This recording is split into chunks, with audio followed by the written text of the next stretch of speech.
अपन पहले वीडियो वाला वर्ब को अपन ने दो भागों में बांट दिया था, एक तो फाइनाइट वर्ब और दूसरा नॉन फाइनाइट वर्ब। इसको टेंस वर्ब बोलते हैं और इसको टेंस लेस वर्ब बोलते हैं। ठीक है, फिर यहां से अपना दो पार्ट हो गया था, लेक्सिकल और दूसरा यहाँ पर एक्सिलरी। इसी लेक्सिकल को मेन वर्ब भी अपन ने नाम दिया था, मेन वर्ब नाम दिया था। इसके बाद स्टैंडर्ड वर्ब भी बोला था इसको, और उसके बाद में अपन ने यहाँ इन्फेक्टेड वर्ब बोला था इसको। मतलब आपको ये याद रखना है कि जो फाइनाइट वर्ब है उसके दो पार्ट, जिसमें लेक्सिकल को main verb, standard verb, infected, और एक्सिलरी है उसको अपन ने लिंकिंग वर्ब बोला था, हेल्पिंग वर्ब बोला था, उसके बाद एनाबुलस बोला था, और उसके बाद आपने यहाँ इसको बोला था डिफेक्टेड। कौन सी वर्ब बोला था? डिफेक्टेड। तो इस तरीके से मतलब अपन ने इसको देखा था। फिर अपन ने पार्ट बना दिए थे, क्योंकि ये टोटल संख्या 24 है, तो यहाँ 11 और 13 ऐसे किया था। 11 में प्योर एक्सिलरी और यहाँ मॉडल एक्सिलरी। ये इस तरीके से अपन ने देखा। प्योर एक्सिलरी को 3 भागों में बांट दिया था, जैसे बी की 5 फॉर्म, डू की 3 फॉर्म और हैव की 3 फॉर्म, इस तरीके से 11। फिर मैंने ये भी बताया था कि बी की टोटल 8 फॉर्म होती है, बी की टोटल 8 फॉर्म होती है, जिसमें बी, बिंग और बीन होता है। और मॉडल जो 13 है उसके भी अपन ने दो पार्ट कर दिए थे, एक तो प्योर मॉडल और दूसरा सेमी मॉडल, जिसको मार्जिनल मॉडल भी कहते हैं। ठीक है, ये अपन ने देख लिया था। उसके बाद में जो प्योर मॉडल है उनकी संख्या क्या है? 10, और सेमी मॉडल की संख्या 3, ये अपन ने देख लिया था। अब प्योर मॉडल है ऑलरेडी वो एक हेल्पिंग वर्ब की ही भूमिका में होते हैं, और ये जो सेमी मॉडल होते हैं वो हेल्पिंग वर्ब भी होते हैं और मेन वर्ब भी होते हैं। तो अपन ने ये जो सेमी मॉडल है, इस सेमी मॉडल के अंदर अपन ने मैक्सिमम 3 मॉडल जो होते हैं, एक तो नीड होता है, एक डेयर होता है, और एक अपना होता है यूज टू। अब इन सब का प्रयोग होता है वो दो तरीके से होता है, ये अपन ने सब जानते हैं, दो तरीके से, मतलब हेल्पिंग वर्ब, मेन वर्ब, यहाँ भी हेल्पिंग वर्ब, मेन वर्ब, और ये भी हेल्पिंग वर्ब और मेन वर्ब। ये भी बताया था अपन ने कि नॉट के पहले अगर लिखा हुआ आएगा तो वो हेल्पिंग वर्ब होगा, और नॉट के बाद लिखा हुआ आएगा तो वो मेन वर्ब होगा। मतलब एक ही सेंटेंस में अगर दो हेल्पिंग वर्ब होती नहीं है तो आगे हेल्पिंग वर्ब होगी तो वो अपने आप को मेन वर्ब बना लेगा, और नॉट के आगे अगर लिखा हुआ होगा या सब्जेक्ट के आगे लिखा हुआ होगा तो वो अपने आप को helping verb as a model की तरह बता देगा। ठीक है, ये यहां तक तो अपन ने कल, मतलब जो पहला वीडियो था उसमें अपन ने देखा था। ठीक है, अब अपन इसको आगे और ले चलते हैं।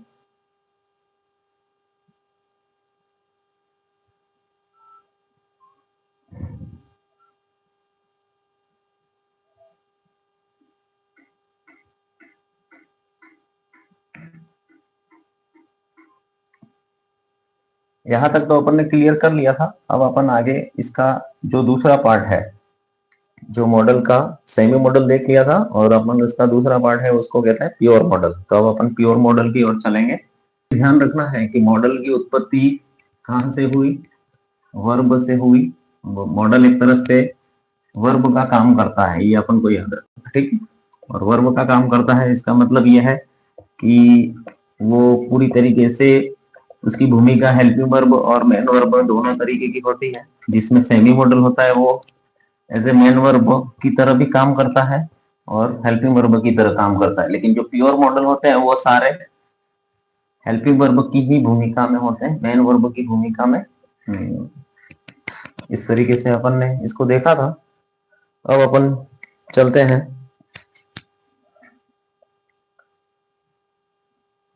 आपका प्योर मॉडल।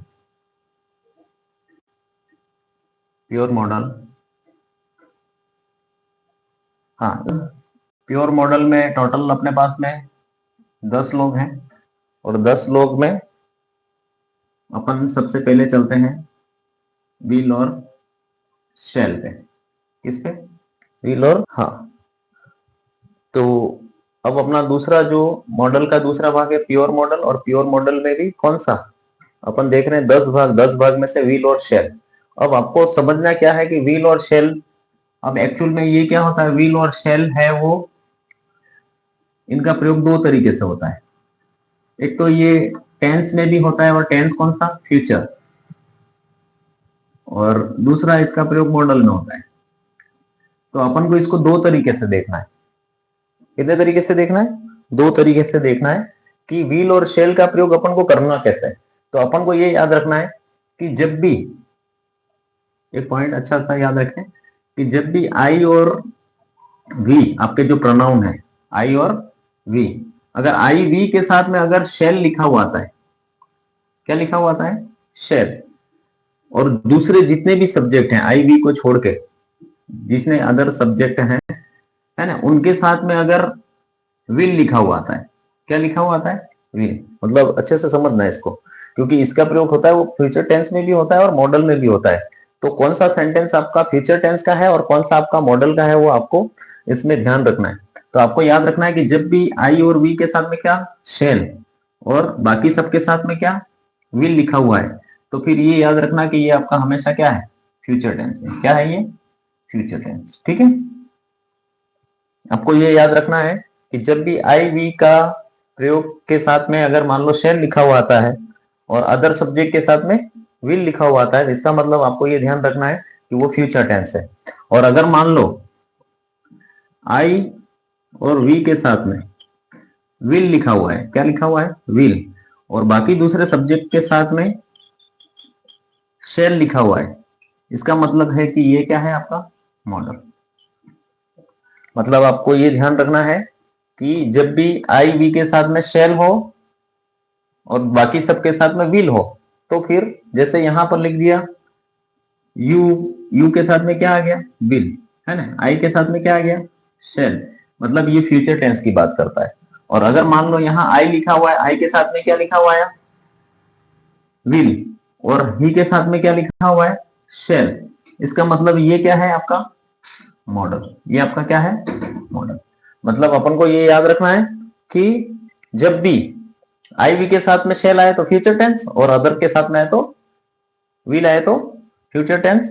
आई वी के साथ में अगर विल आता है और बाकी सबके साथ में शेल आता है, इसका मतलब ये क्या है, मॉडल। ये आपको याद रखना है। मतलब आप अच्छी तरीके से, ये यहाँ इनका दो तरीके से प्रयोग होता है, लेकिन कौन से सब्जेक्ट के साथ में क्या लिखा हुआ आता है वो आपको विशेष ध्यान रखना है। ठीक है,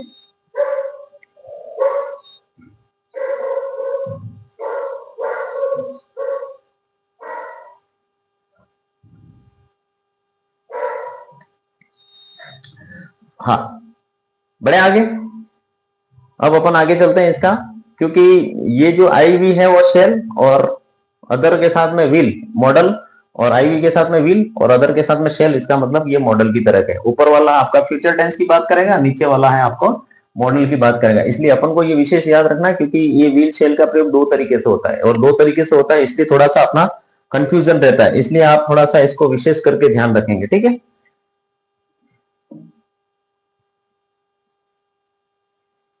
एडवर्टाइजमेंट,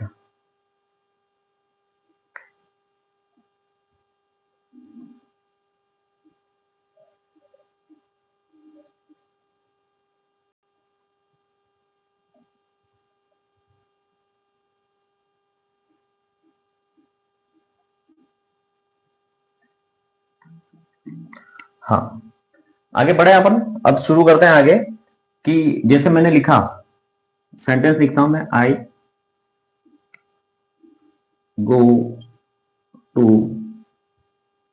स्कूल, अभी ऐसे लिखा है।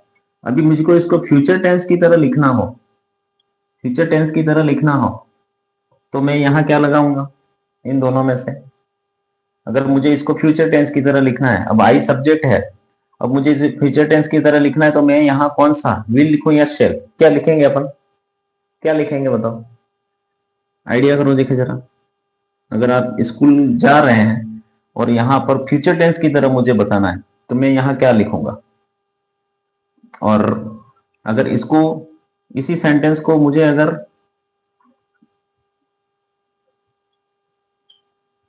मॉडल की तरह लिखना होता, क्या लिखना होता, मॉडल की तरह, तो फिर मैं क्या लिखूंगा बताओ, कमेंट में क्या हो सकता है। आई के साथ में अगर मुझे यहां क्या लगाना है तो वो फ्यूचर टेंस हो जाएगा, और आई के साथ में क्या लगाऊंगा तो वो मॉडल हो जाएगा। क्या हो जाएगा बताओ, क्या हो सकता है, इसमें मैं क्या लिखूं।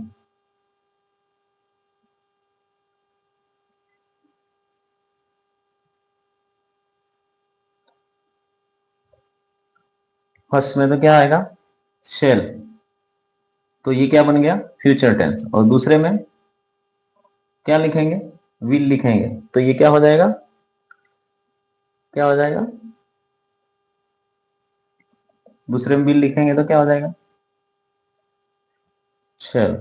पहले वाले में शेल और नीचे वाले में विल लिखेंगे तो अपना क्या बन जाएगा, ये फ्यूचर टेंस बन जाएगा। ठीक है, विल को लेते हैं पहले।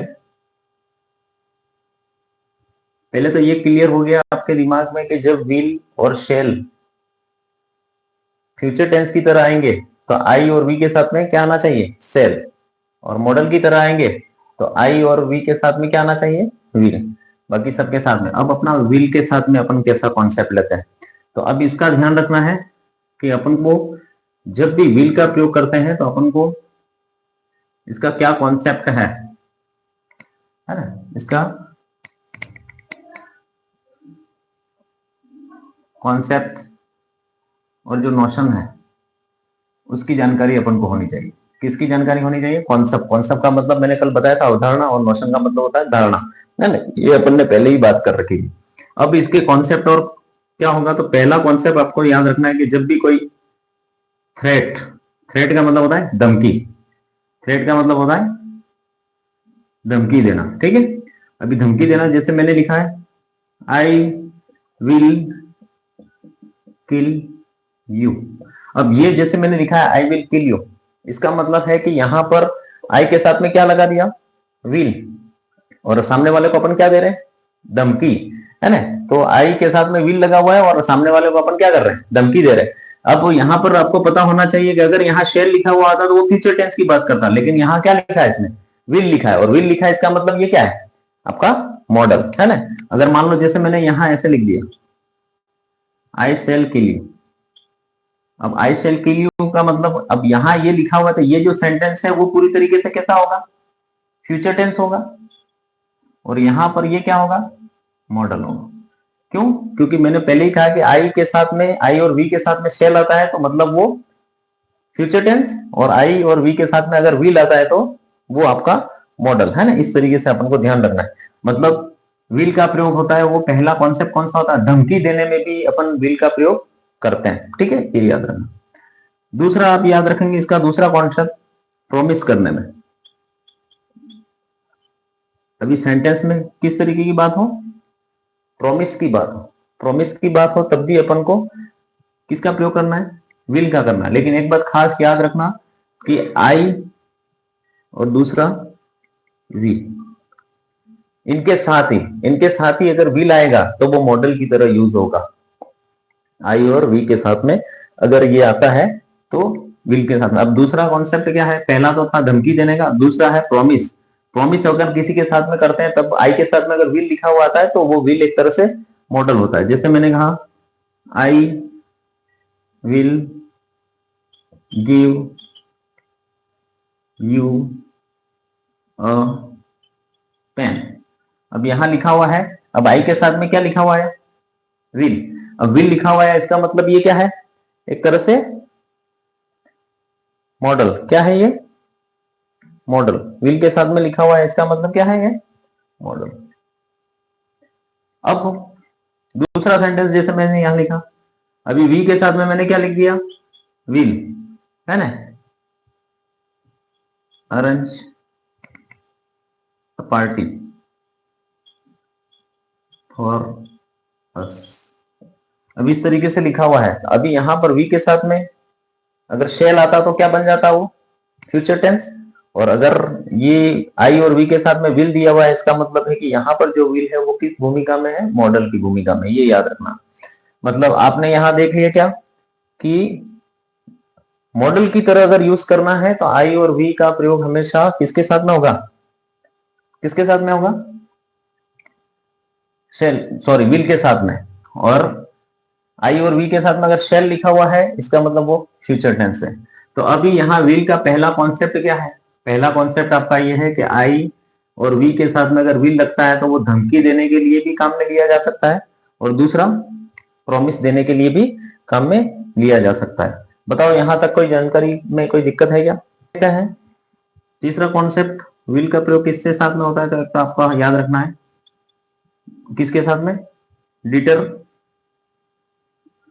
के साथ में। किसके साथ में, डिटरमिनेशन का मतलब होता है दृढ़ निश्चय। किसके साथ में, डिटरमिनेशन के साथ में। अब डिटरमिनेशन कैसे, जैसे मैं लिख दूं दृढ़ निश्चय कौन सा, जैसे मैंने लिखा आई विल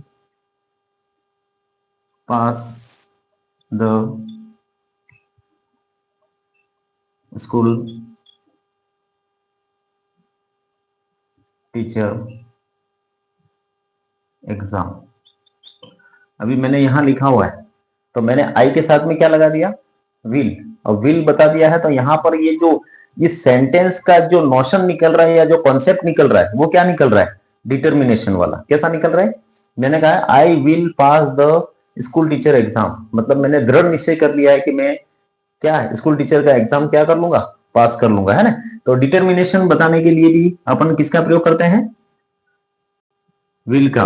किसके साथ में, आई और वी के साथ में। उसके बाद में इंटेंशन बताने के लिए, क्या बताने के लिए, इंटेंशन। इंटेंशन का मतलब क्या होता है, कोई इरादा, क्या कोई इरादा बताने के लिए। जैसे इंटेंशन का, हाँ इंटेंशन का मतलब कैसे होता है, देखो जैसे मैंने लिखा we will go to Mount Abu next Sunday. अब यहां पर इस सेंटेंस में वी आई वी के साथ में हमेशा विल आ गया, इसका मतलब है कि वो मॉडल की तरह है, लेकिन इस सेंटेंस की जो भावना है वो किस तरीके की भावना है, तो वो इंटेंशन बताना है, इरादा बता रहा है। कैसे बता रहा है, जैसे I will go to Mount Abu next Sunday, मतलब मैं अगले रविवार को कहां जाऊंगा, माउंट आबू। तो ये मेरा क्या है, एक इरादा है ना। तो इरादा बताने के लिए भी अपन किसका प्रयोग करते हैं, विल का प्रयोग एज ए मॉडल आई और वी के साथ में। पांचवा अपन लिखे तो सर्टेनिटी, किसके साथ में, सर्टेनिटी। सर्टेनिटी का मतलब ये होता है कि निश्चित रूप से। सर्टेनिटी का मतलब क्या होता है, निश्चित रूप से। अभी निश्चित रूप से इसका मतलब क्या है, जैसे I will attend, I will attend the online class. मतलब क्या कहा, सर्टेनिटी का मतलब निश्चित रूप से, I will attend the online class, मतलब कि मैंने दृढ़ निश्चय कर रखा है कि मैं क्या करूंगा, ऑनलाइन क्लास को अटेंड करूंगा। ठीक है, ये इस तरीके से दृढ़ निश्चय।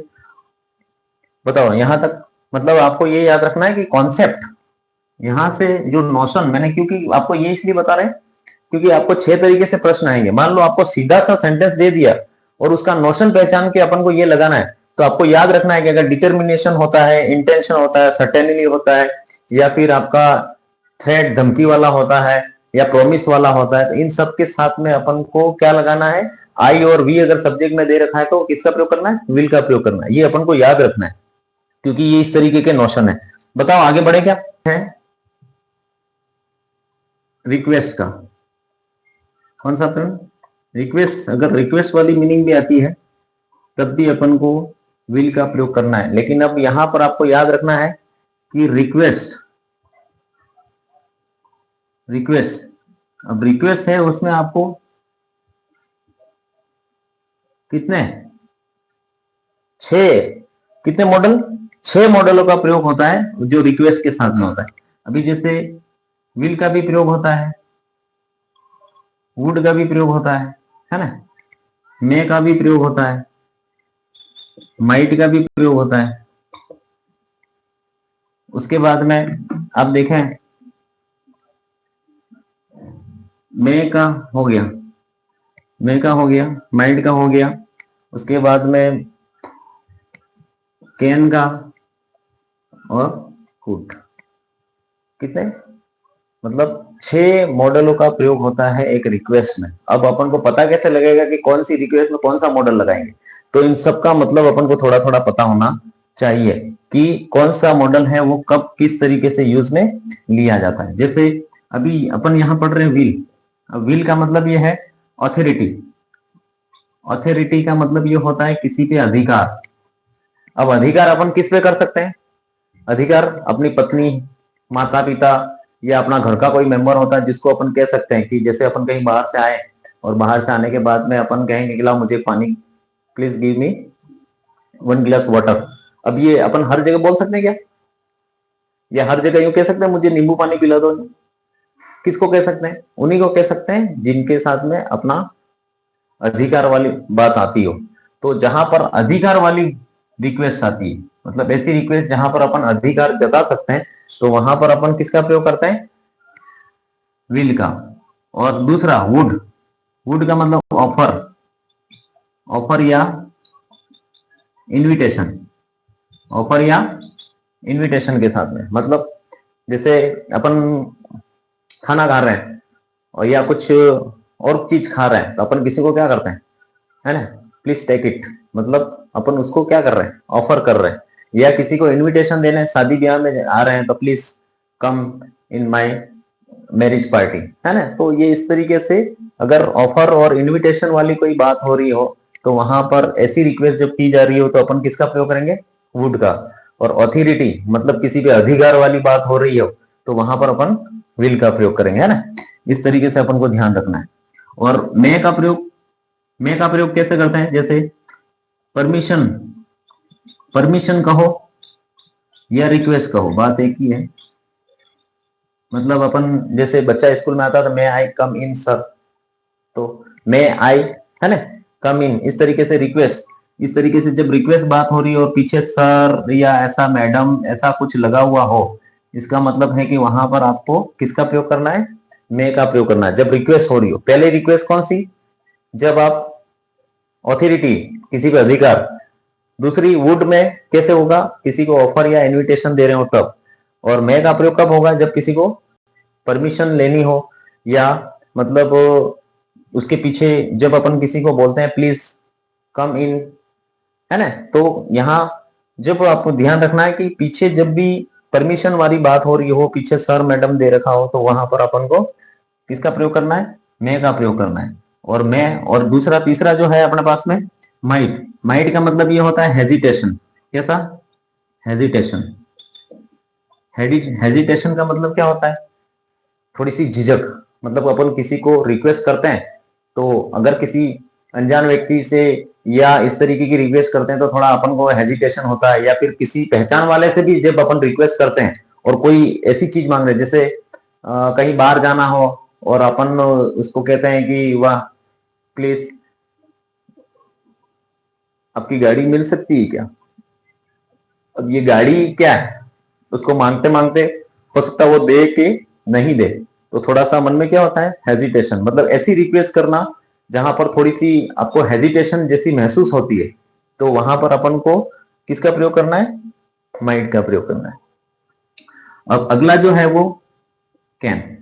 अब ये जो कैन है वो इनफॉर्मल रिक्वेस्ट होती है। कैसे होती है, इनफॉर्मल।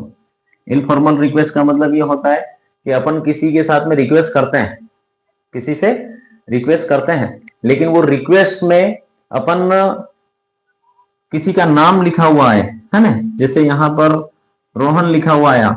अब रोहन लिखा हुआ आया है, इसका मतलब ये है कि वो जान पहचान वाले को कह रहा है।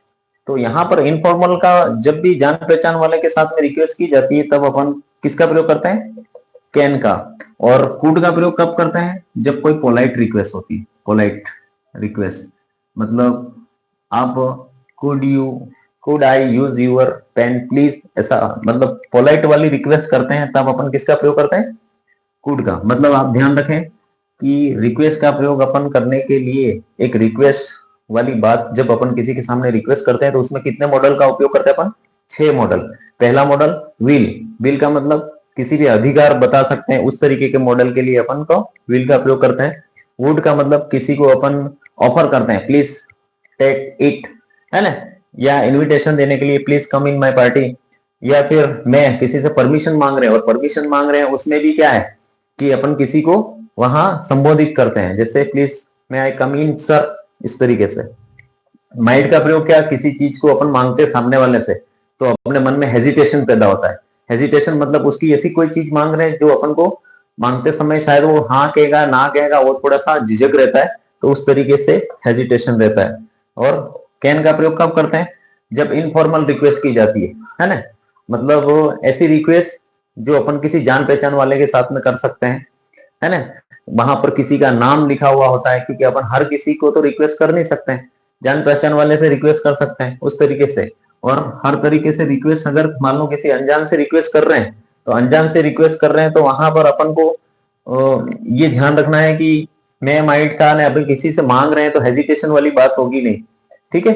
तो ऑथोरिटी, ऑथोरिटी अधिकारी वाली बात होती है। पोलाइट रिक्वेस्ट का मतलब ये होता है, आपको याद रखना है कि पोलाइट रिक्वेस्ट इसका मतलब ये है कि वहां पर अपन ऐसी रिक्वेस्ट कर रहे हैं जहां पर वो बिल्कुल विनम्र तरीके से बात कर रहा हो। और रिक्वेस्ट की जब भी बात हो तो ध्यान रखना, रिक्वेस्ट में अगर कैन या कुड दोनों में से कोई एक दे रखा हो या दोनों दे रखे हो, तो पहले प्रिपेयर अपन को किसको देना है, कुड को। रिक्वेस्ट वाली जब भी कोई बात होती है और वहां ऑप्शन में कैन भी है और कुड भी है, तो पहला प्रिफरेंस अपन को कुड को देना है, और उसके बाद में अपन किस पे आएंगे, कैन पे।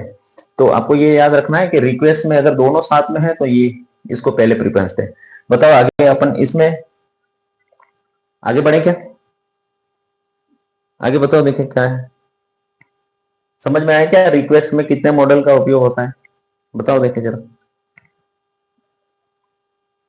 एक उदाहरण में अगर लिख दूं तो जैसे जैसे मैंने यहां डैश डैश किया, अब डैश डैश किया, you please bring a glass of lemon juice for me.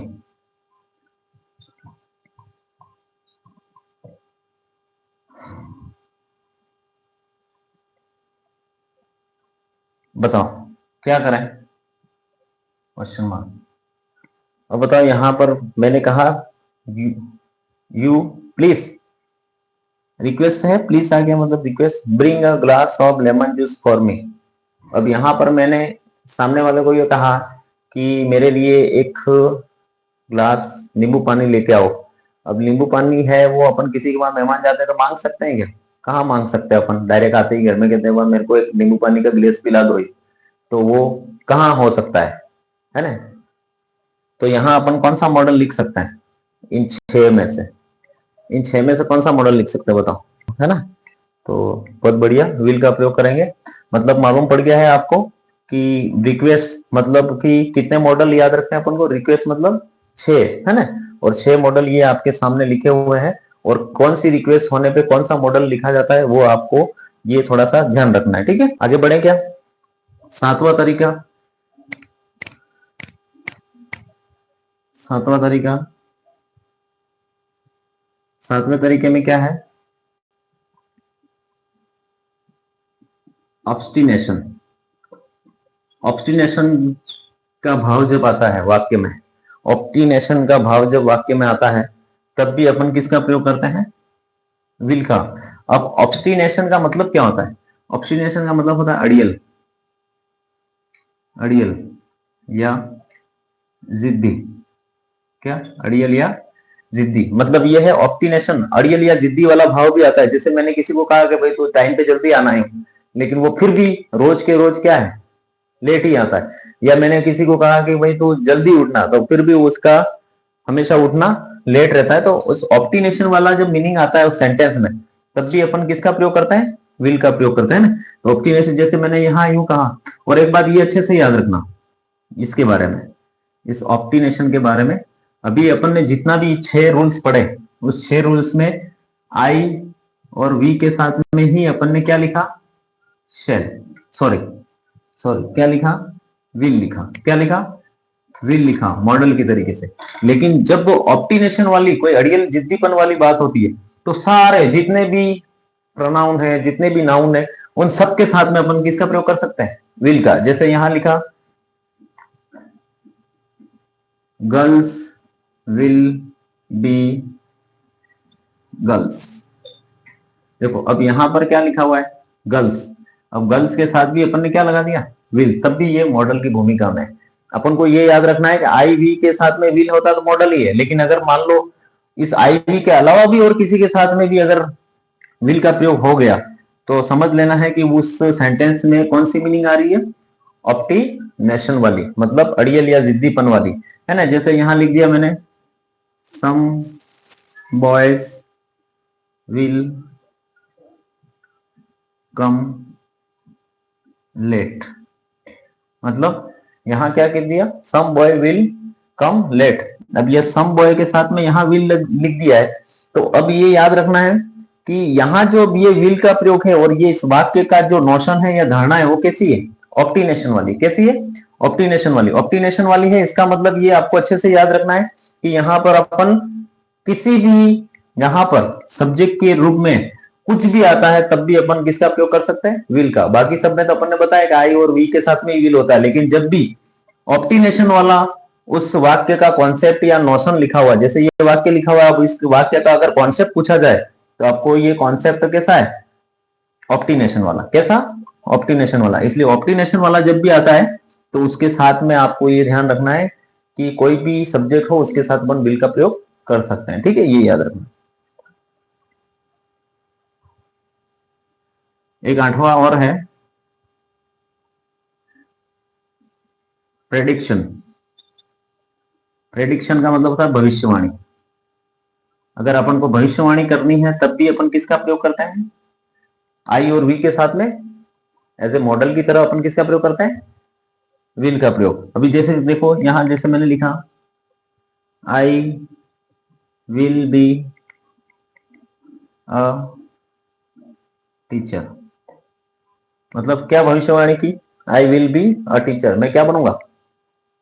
अपने आप पहले से ही भविष्यवाणी कर दी एग्जाम में कि मैं तैयारी मेरी इतनी पक्की है कि I will be a teacher. मतलब भविष्यवाणी जब भी करते हैं तब भी अपन को याद रखना है। देखो अभी अपन ने विल के प्रयोग करने के लिए टोटल 8 कॉन्सेप्ट देखे, ये प्रेडिक्शन वाला 8 कॉन्सेप्ट देखे। उसमें आपने हमेशा देखा है कि आई और वी के साथ में ही विल लिखता है, लेकिन उसमें एक आपको ये याद रखना है 7वां वाला, जिसका मतलब होता है ऑप्टिनेशन। इस ऑप्टिनेशन का मतलब ये होता है कि यहाँ पर विल है वो किसी भी नाउन प्रोनाउन के साथ में लिखा जा सकता है। बाकी सबके साथ में तो आई और वी के साथ में ही विल लगा हुआ है इन सातों में, लेकिन आपको ऑप्टिनेशन वाला जो 8वां भाग मतलब है एक अलग, उसमें आपको कोई भी सब्जेक्ट दे रखा हो तो उसके साथ में अपन विल का प्रयोग कर सकते हैं। आगे बढ़े क्या, यहाँ पर ये जो 8 प्रयोग हैं, मतलब 8 नोशन जिसके साथ में अपन ने किसका प्रयोग किया, विल का प्रयोग किया। अब अपन यहां पर अगला जो देखते हैं इसी का दूसरा भाग क्या है, शेल। अब शेल के बारे में अपन देखते हैं। अब शेल का प्रयोग भी अपन को पता है, आई और वी के साथ में अपन ने हमेशा विल लिखा हुआ है ना।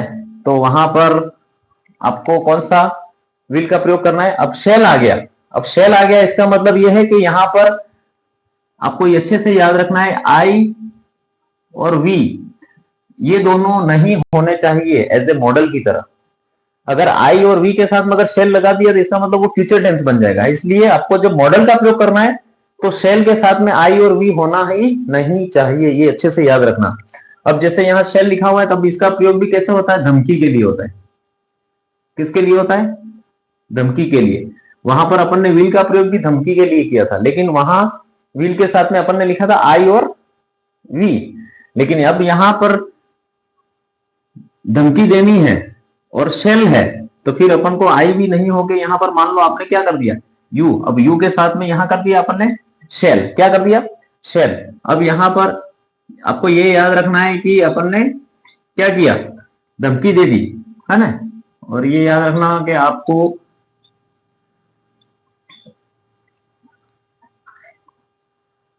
You shall be given punishment if you do wrong activity.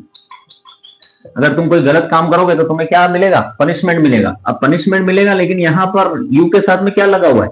Shell. इसलिए यहां पर जब शेल लगा हुआ है, इसका मतलब ये याद रखना है कि मॉडल की तरीके से है ना।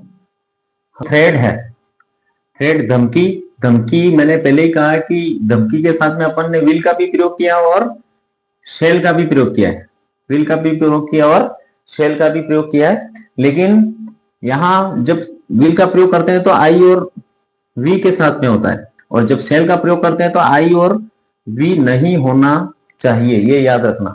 अगर आई वी के साथ में शेल लगा दिया, इसका मतलब वो फ्यूचर टेंस बन जाएगा। और आई और वी के साथ में अपन ने विल लगा दिया, इसका मतलब वो मॉडल है और वहां पर धमकी वाला कॉन्सेप्ट है।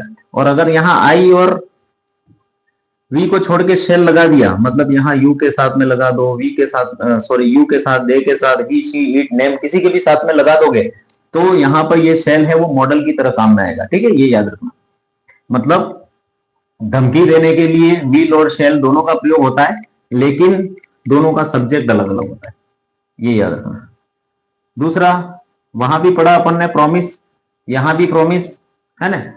वहां प्रॉमिस विल के साथ भी प्रॉमिस था आई और वी के साथ में, और यहां पर भी प्रॉमिस है शेल के साथ। लेकिन यहां पर जो सब्जेक्ट होंगे, अगर मैंने आई शेल यूं कर दिया तो ये आपकी प्रॉमिस वाली और मॉडल वाली बात नहीं होगी, ये आपका टेंस बन जाएगा और वो भी फ्यूचर। अगर मैंने आई के साथ में विल लगा दिया तो ये प्रॉमिस की बात करता है। अगर यू के साथ में मैंने अगर यहाँ शेल लगा दिया तो ये भी किसकी बात करता है? प्रॉमिस की बात करता है। इसलिए याद रखना कि जब भी प्रॉमिस का प्रयोग होता है तो प्रॉमिस में विल का भी प्रयोग होता है और शेल का भी होता है, दोनों का होता है। लेकिन यहाँ विल है वो आई और वी के साथ में होगा, और यहाँ जो शेल है वो इन दोनों को छोड़ के बाकी जितने भी है you, he, she, it, name, उन सबके साथ में अगर शेल लिखा हुआ है तो वो प्रॉमिस की बात करता है। ठीक है, ये याद रखना। उसके बाद अपन ने आगे एक और देखा था, सर्टेनिटी। कौन सा? सर्टेनिटी। अभी सर्टेनिटी के अंदर मैंने कहा था कि दृढ़ निश्चय। दृढ़ निश्चय मतलब ये कहा था कि I will attend online class, मतलब ऑनलाइन क्लास के लिए अटेंड करने के लिए मैं दृढ़ निश्चय हूं, इस तरीके से। अब मैंने आई के साथ में विल है ना, तो वहां पर आपको ये सर्टेनिटी में भी याद रखना है विल और शेल। क्या याद रखना है? विल और शेल। लेकिन यहां पर क्या होगा? आई और वी, और यहां पर आई वी को छोड़ के बाकी सब, ये याद रखना। सर्टेनिटी वहां भी था, यहां भी है, इसलिए अपन इसको करते हैं। अब इसमें एक चीज अलग से है जो केवल शेल में ही है, वो है ऑर्डर। ऑर्डर का प्रयोग। किसका प्रयोग? ऑर्डर का प्रयोग, है ना। अब ऑर्डर का प्रयोग है। अब ऑर्डर का प्रयोग अपन यहां कैसे करते हैं? जैसे किसी को ऑर्डर देना है, तो अब ऑर्डर क्या होता है कि जो बड़ा अधिकारी होता है वही किसी को ऑर्डर दे सकता है ना। उसके बाद में अपन ये भी कह सकते हैं, जैसे आप एग्जाम देने के लिए बैठे जाते हो तो जो पहला प्रश्न है उस पहले प्रश्न के ऊपर भी लिखा हुआ आता है कि candidate shall not open the booklet. जब तक आपको कहा नहीं जाता तब तक आप उसके क्वेश्चन पेपर को खोलेंगे नहीं। या फिर आपको यूं भी कह सकते हैं कि जब तक एग्जाम के सेंटर के अंदर बैठे हुए हो, जब तक सारों का पेपर नहीं लिया जाएगा तब तक आप वहां से जा सकते नहीं हो। तो ये ऑर्डर वाली भी बात होती, तब भी अपन को किसका प्रयोग करना होता है? शेल का। और ये भी किसके साथ होता है? आई और वी को छोड़ के। आई और वी को छोड़ के अपन को याद रखना है कि आई और वी को छोड़ के अपन किसका प्रयोग करते हैं? शेल का। अब आप देखो शेल के जो कितने कॉन्सेप्ट है, एक तो धमकी वाला जो विल में भी है, लेकिन वहां आई और वी के साथ में है, यहां बाकी सबके साथ। प्रॉमिस आई और वी के साथ में तो विल होगा, और अगर शेल बाकी सबके साथ में है तो वो भी। प्रॉमिस भी वहां भी है, यहां भी है। सर्टिनिटी वहां भी है, यहां भी है। लेकिन आपको सब्जेक्ट का ध्यान रखना, आई भी होगा तो वहां विल लिखना है, और बाकी सब होगा तो शेल। और ऑर्डर देने के लिए वहां विल का प्रयोग नहीं होता, ऑर्डर देने के लिए केवल शेल का प्रयोग होता है। और वहां पर अपन यहाँ पर आई और वी को छोड़ के बाकी सबके साथ में अपन ऑर्डर वाली बात भी कर सकते हैं ना। ऑर्डर वाली बात मतलब आपको ये याद रखना है कि आप किसी को भी किस तरीके का ऑर्डर देंगे? शैल नॉट करके आपको पीछे वो कहेगा, जैसे अभी अपन ने एक सेंटेंस बोला था, candidate shall not leave their sheet, है ना, अंटिल, मतलब जब तक नहीं छोड़ सकते हैं, until all the paper are collected, have been collected. तो जब तक पूरा पेपर कलेक्ट नहीं हो जाते तब तक आप वहां से नहीं जा सकते। तो ये अपन को याद रखना है। बताओ कि विल और शेल में समझ में आ गया, आई और वी आएगा, इसका मतलब है कि विल लगाया मतलब मॉडल, और बाकी सबके साथ में शेल लगाया मतलब मॉडल। लेकिन अगर आई और वी के साथ में अगर शेल लगा दिया तो वो फ्यूचर टेंस हो जाएगा, और बाकी सबके साथ में विल लगा दिया तो वो भी फ्यूचर टेंस हो जाएगा। इसलिए अपन को अच्छे से याद रखना है आई और वी को। और आई और वी का जो कॉन्सेप्ट है वो लगभग लगभग सेम है, खाली एक ही चेंज है, और वो क्या है, ऑर्डर। और ऑर्डर में अपन को किसका प्रयोग करना है, शेल का, है ना, और वो ऑर्डर सामने वाला अपन को दे सकता है।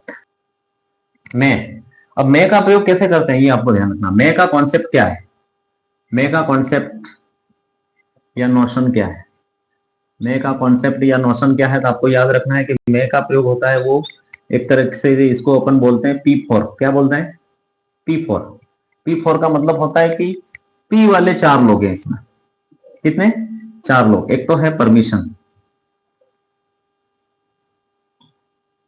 परमिशन, दूसरा प्रेयर, प्रेयर बोल सकते हैं या कर्स भी बोल सकते हैं, कर्स का मतलब श्राप। उसके बाद में अपन यहां बोल सकते हैं पर्पस, पर्पस में भी इसका प्रयोग होता है। और एक होता है पॉसिबिलिटी। मतलब आपको ये याद रखना है कि मैं का प्रयोग कितने नोशन डिनोट करता है, कितने नोशन के बारे में बात करता है। एक तो परमिशन के बारे में बात करता है, प्रेयर के बारे में बात करता है, पर्पस कोई उद्देश्य के बारे में बात करता है, और पॉसिबिलिटी, पॉसिबिलिटी का मतलब होता है संभावना, संभावना के बारे में भी बात करता है। अपन बहुत सारे ऐसे होता है जब मॉडल का प्रयोग करते हैं तो पॉसिबिलिटी का मतलब ये होता है कि अपन समझ लेते हैं कि मस्ट ही का ही प्रयोग होगा, लेकिन कुछ पॉसिबिलिटी ऐसी होती है जिनके साथ में मे का भी प्रयोग होता है, तो वो अपन इसको समझेंगे। ठीक है, हाँ। तो अब यहां पर अपन परमिशन, अब परमिशन मैंने थोड़ी देर पहले ही कहा था कि मे का प्रयोग, इसके पहले अपन ने बताया था जब रिक्वेस्ट की बात हुई थी तो कितने मॉडल बताए थे अपन ने, 6 रिक्वेस्ट वाले। जब 6 मॉडल बताए थे उसमें एक मे भी था, और मैं जब रिक्वेस्ट कर रहे थे तो कैसी रिक्वेस्ट हो रही थी, परमिशन वाली। और मैंने कहा था कि परमिशन कर रहे हैं इसका मतलब अपन पीछे पीछे कुछ बोलते हैं, जैसे मैंने यहाँ कहा मे आई कम इन, पीछे क्या लगाया मैंने, सर, है ना। तो ये जो पीछे इस तरीके का रिक्वेस्ट किया जा रहा है और किसी के साथ में किसी का नाम आ रहा है, तो वहां पर अपन ने परमिशन वाली बात कही थी। और परमिशन के साथ में किसका प्रयोग करना अपन को, मे का प्रयोग करना है। वहां जो रिक्वेस्ट, रिक्वेस्ट कहो या परमिशन को, बात एक ही है, ठीक है। तो वहां पर अपन ने उस मे का प्रयोग किया था। तो यहाँ पर भी ये परमिशन के लिए, जैसे मैंने कहा कि पीछे कुछ ना कुछ होना चाहिए लगा हुआ, इसका मतलब है कि वहां आप किसकी रिक्वेस्ट कर रहे हैं या परमिशन कर रहे हैं, मे की। प्रेयर, मतलब प्रेयर किसी के लिए प्रार्थना करते हैं या किसी को श्राप देते हैं। प्रार्थना अपने घर वाले करते हैं कि मेरा बच्चा, मेरा बेटा या बेटी क्या करे, कि ये एग्जाम को पास कर ले। और बहुत सारे ऐसे होते हैं कि श्राप देते हैं कि ये कभी ऐसे एग्जाम को पास करे ही नहीं। तो श्राप देने के लिए भी और प्रार्थना करने के लिए भी अपन किसका प्रयोग करते हैं, जैसे मैंने यहां लिखा मे यू लिव लॉन्ग, मतलब अपन क्या कर रहे हैं, प्रेयर, प्रार्थना कर रहे हैं कि भगवान इसकी आयु लंबी हो, है ना। इस तरीके से अपन यहां इसका भी प्रयोग करते हैं। मतलब मे का प्रयोग है वो P4 में, पहला परमिशन जिसमें पीछे सर मैडम कुछ हो, दूसरा प्रेयर या कर्ज के लिए, है ना। मतलब आप ये भी यूं भी कर सकता है वो कि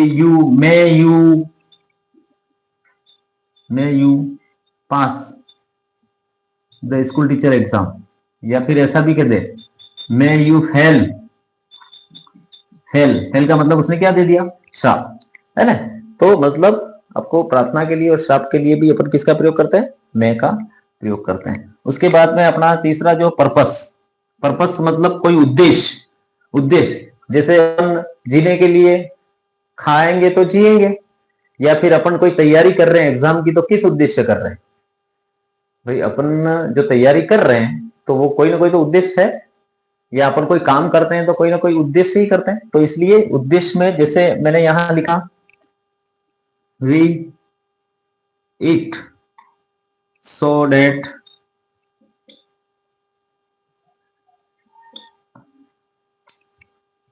सो डेट आई या वी में लिव, ये से मतलब यहां पर क्या लिखा है, वी ईट हम खाएंगे, सो इसलिए कि वी में लिव, तो हम क्या रहेंगे, जीवित रहेंगे। इस तरीके से पर्पस, कोई उद्देश्य हो, खाएंगे तो जीने के लिए, है ना, तो इस तरीके का अपने पास में कोई उद्देश्य, या अपन कोई तैयारी करते हैं तो उसका भी कोई उद्देश्य होता है, क्योंकि बिना उद्देश्य के तो कोई काम होता नहीं है, तो जो उद्देश्य होता है तो ये याद रखना। और दूसरा एक बात ये याद रखना, अगर ये प्रेजेंट टेंस में दिख रहा है तो मैं, और अगर ये पास्ट टेंस में होता तो माइट, इस में की जगह क्या लिखना पड़ता अपन को।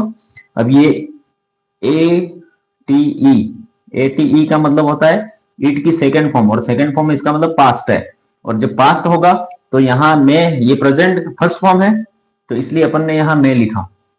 जब यहां पास्ट फॉर्म होगी, सेकेंड फॉर्म होगी, तो अपन को इसकी भी सेकेंड फॉर्म कर देनी पड़ेगी, क्या, माइट, ये याद रखना, ठीक है।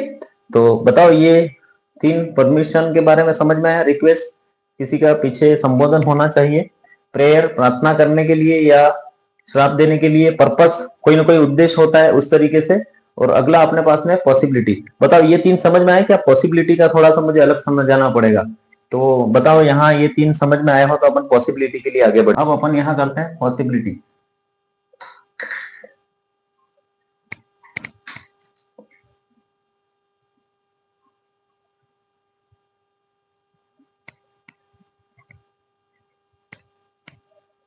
पॉसिबिलिटी, अब आपको याद रखना है पॉसिबिलिटी, पॉसिबिलिटी। अब अपन हमेशा याद रखने की, पॉसिबिलिटी आता है इसका मतलब अपन मस्ट का प्रयोग करते हैं, लेकिन अब ध्यान रखना है कि पॉसिबिलिटी आए तब अपन को किसका प्रयोग करना है, मे का भी करना है, उसके बाद में माइट का भी करना है, और कैन का भी करना है, और मस्ट का भी करना है। कितने, 4। पहले अपन पॉसिबिलिटी आती थी तो केवल क्या लगा देते थे, मस्ट, लेकिन अब अपन को याद रखना है कि जब भी पॉसिबिलिटी आए तो अपन को कितने ध्यान में रखने हैं, मे भी होगा, मस्ट भी होगा, और माइट भी होगा, और कैन भी होगा। अब आपको याद रखना है कि मस्ट का प्रयोग कब करते हैं।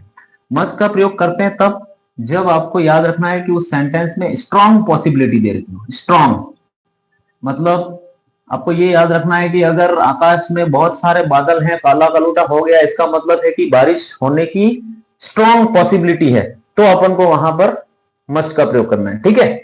उसके बाद में आपको ये ध्यान रखना है, जैसे कोई सिंपल पॉसिबिलिटी हो। कैसी, सिंपल पॉसिबिलिटी। सिंपल मतलब वो आकाश में कुछ ही बादल है लेकिन बारिश होने की संभावना है भी और नहीं भी। सिंपल पॉसिबिलिटी होगी तो अपन किसका प्रयोग करेंगे, माइट का। किसका, सॉरी, मे का। और माइट का प्रयोग तब करेंगे जब रिमोट पॉसिबिलिटी हो। रिमोट का मतलब नहीं के बराबर। कैसी, नहीं के बराबर।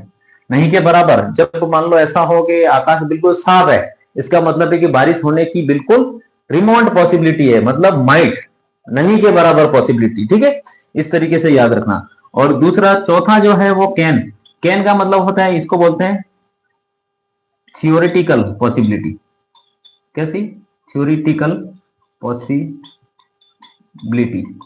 थ्योरिटिकल पॉसिबिलिटी मतलब इसमें कि किसी न किसी प्रकार का थ्योरी होना चाहिए। जैसे सांप है तो सांप में क्या है, जहर है, ये क्या है, एक theoretical possibility, theory type possibility है। तो वहां पर जैसे अपन ये कह सकते हैं, अनुमान लगा सकते हैं कि मतलब ये सांप है तो जहरीला हो सकता है ना।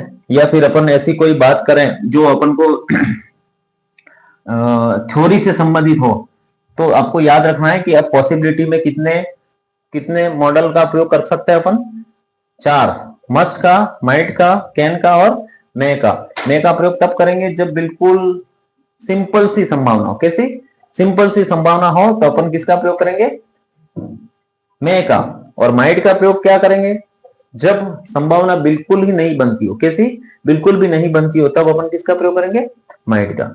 और मस्ट का प्रयोग करेंगे जब स्ट्रॉन्ग पॉसिबिलिटी, मतलब बिल्कुल एकदम तेज, जैसे ये हो गया कि आपको मालूम पड़ गया कि आकाश में बहुत सारे बादल है, इसका मतलब आपको ध्यान कर लेना है कि बारिश होगी होगी, तो मस्ट। अब आपको याद रखना है कि मस्ट के साथ जब भी मस्ट का प्रयोग करते हैं तो आपको कंडीशन कोई ना कोई दी हुई होगी। मतलब देयर आर मैनी क्लाउड। अब मैनी यहां पर एक कंडीशन दे रखी, मैनी क्लाउड, बहुत बादल है, इसका मतलब क्या होगा, बारिश होने की संभावना है। और माइट पॉसिबिलिटी, जो माइट लिखा हुआ है वहां माइट में रिमोट पॉसिबिलिटी, मतलब ऐसी जानकारी वहां भी दे रखी होगी कि बिल्कुल कोई संभावना नहीं है। थ्योरिकल वाली थ्योरिकल पॉसिबिलिटी होगी, और जो सिंपल पॉसिबिलिटी दे रखी होगी, सिंपल है ना, देयर आर क्लाउड, है ना, simple, there are some cloud in the sky, it may rain. तो ये एकदम कैसी पॉसिबिलिटी है, सिंपल पॉसिबिलिटी, मतलब बारिश हो भी सकती है और नहीं भी हो सकती है। और यहाँ बिल्कुल नहीं हो सकती, यहाँ पर बिल्कुल होगी ही होगी। और यहाँ पर थ्योरी टाइप बात करनी है अपन को।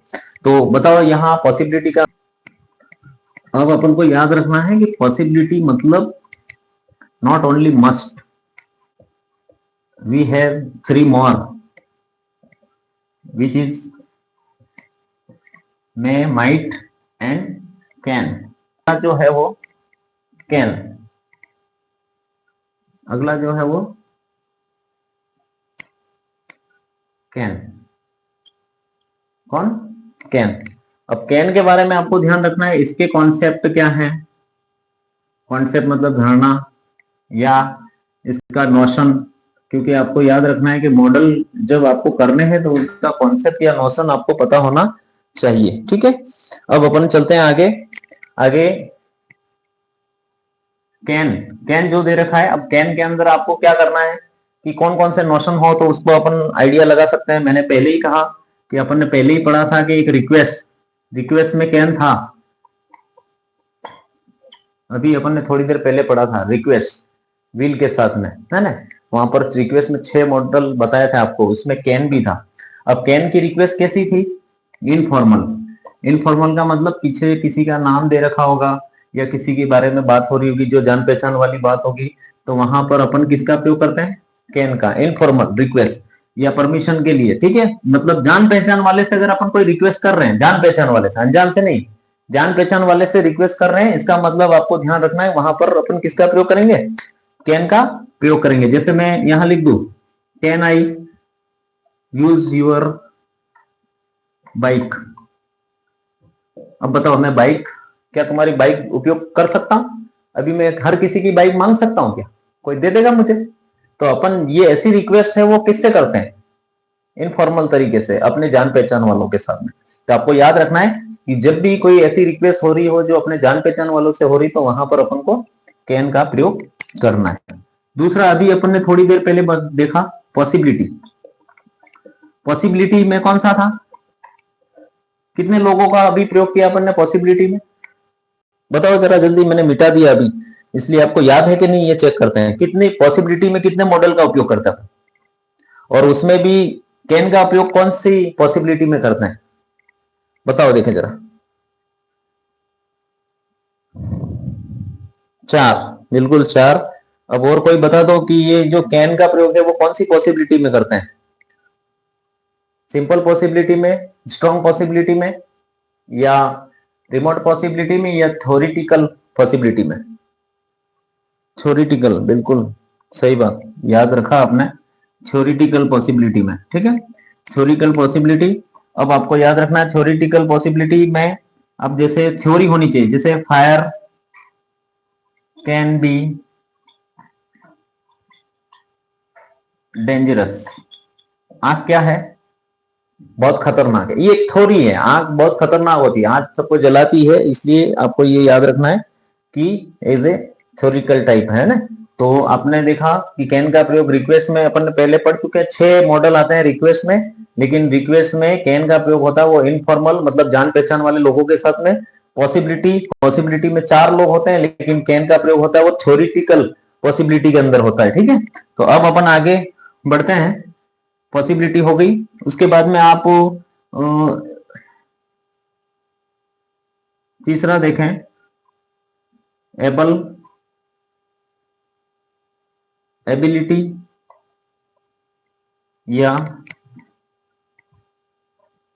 एलिजिबिलिटी,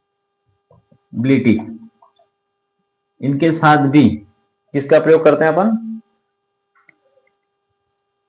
एबल, एबिलिटी और एलिजिबिलिटी, इसके साथ भी अपन किसका प्रयोग करते हैं, कैन का प्रयोग करते हैं। ठीक है, जैसे मैंने लिखा you dash dash lift this box, मतलब तुम इस बॉक्स को उठाने के लिए सक्षम हो या योग्य हो, या तुम में वो योग्यता है। तो फिर मैं यहां क्या लिखूंगा, बताओ क्या लिखूं।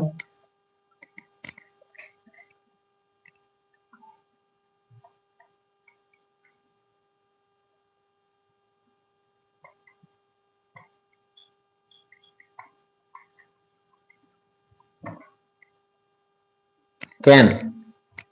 इसमें दूसरे में you dash dash will the car race, car race जीत सकते हो। तो कैसे, उसमें क्या है, कौन सा नोशन आ रहा है बताओ, क्या नोशन है, एबिलिटी का, एलिजिबिलिटी, ये एक ही बात है। तो यहां पर भी अपन को क्या करना है, जी, है ना। आप इसको देखते रहे उन्नति जी। ठीक है, क्लास में कंटिन्यूस बने रहेंगे तो आपको थोड़ा सा अच्छे से समझ में आ जाएगा। तो आप, मैं जो प्रश्न पूछ रहा हूं उसके थोड़े से जवाब भी आप देते रहेंगे तो ठीक रहेगा। जैसे you dash dash lift the box, तो तुम बॉक्स को उठा सकते हो, तो तुम उसके लिए क्या हो, एबल हो, या तुम्हारे अंदर वो एबिलिटी है, योग्यता है। तो उस तरीके से अपन इसका प्रयोग कर सकते हैं। और दूसरे में you dash dash win the car race, तुम कार रेस जीतने में क्या हो, योग्य हो, या एलिजिबिलिटी है तुम्हारे अंदर। तो फिर वहां पर भी अपन किसका प्रयोग करेंगे, कैन का। बताओ आगे बढ़े क्या। यहां तीसरी जो पॉसिबिलिटी है, चौथी चौथी जो पॉसिबिलिटी है वो है कैपेसिटी की। कौन सी, कैपेसिटी। कैपेसिटी का मतलब होता है क्षमता, कैपेसिटी का मतलब क्षमता।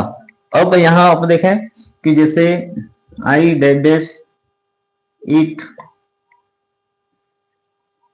10 breads, 10 breads in one time, मतलब मैं क्या कर सकता हूं, 10 ब्रेड एक साथ खा सकता हूं। ये मेरी क्या है, क्षमता। याद रखना, एबिलिटी में भी अलग में मोशन है ना, वहां पर योग्यता का, यहाँ पर अब यहां पर कौन सा नोशन आ रहा है कि मैं 10 ब्रेड एक टाइम में खा सकता हूं। इसका मतलब वो मेरे अंदर क्या है, ऐसी कैपेसिटी है, क्षमता है।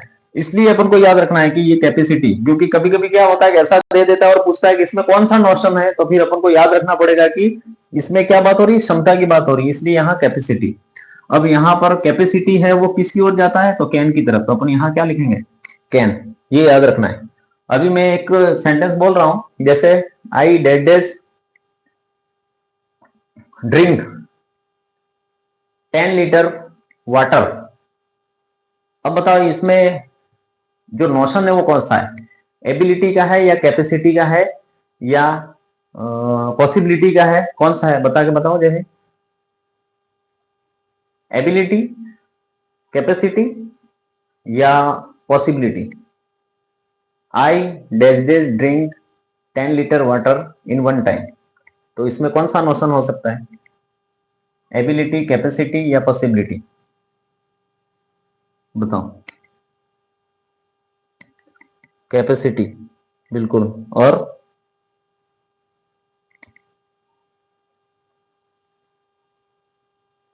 हाँ सर, ठीक है।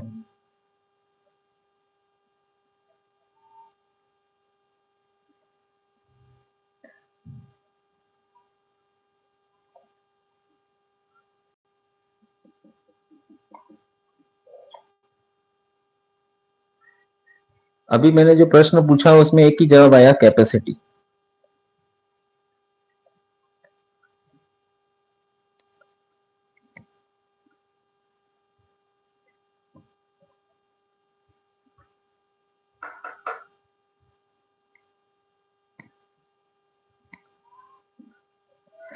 सामर्थ्य, कैपेबिलिटी, कैपेबिलिटी, सामर्थ्य। चले बढ़े आगे।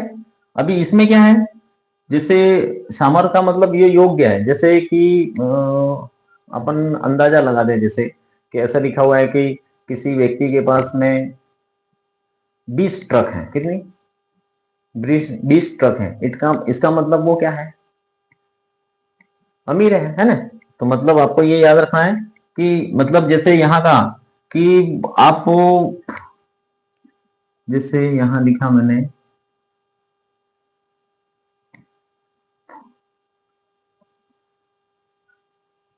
he dash sorry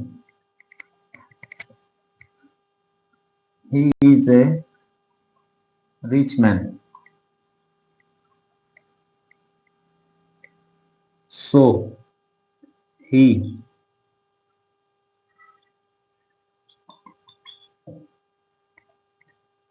is a rich man, so he dash charity। मतलब वो क्या कर सकता है?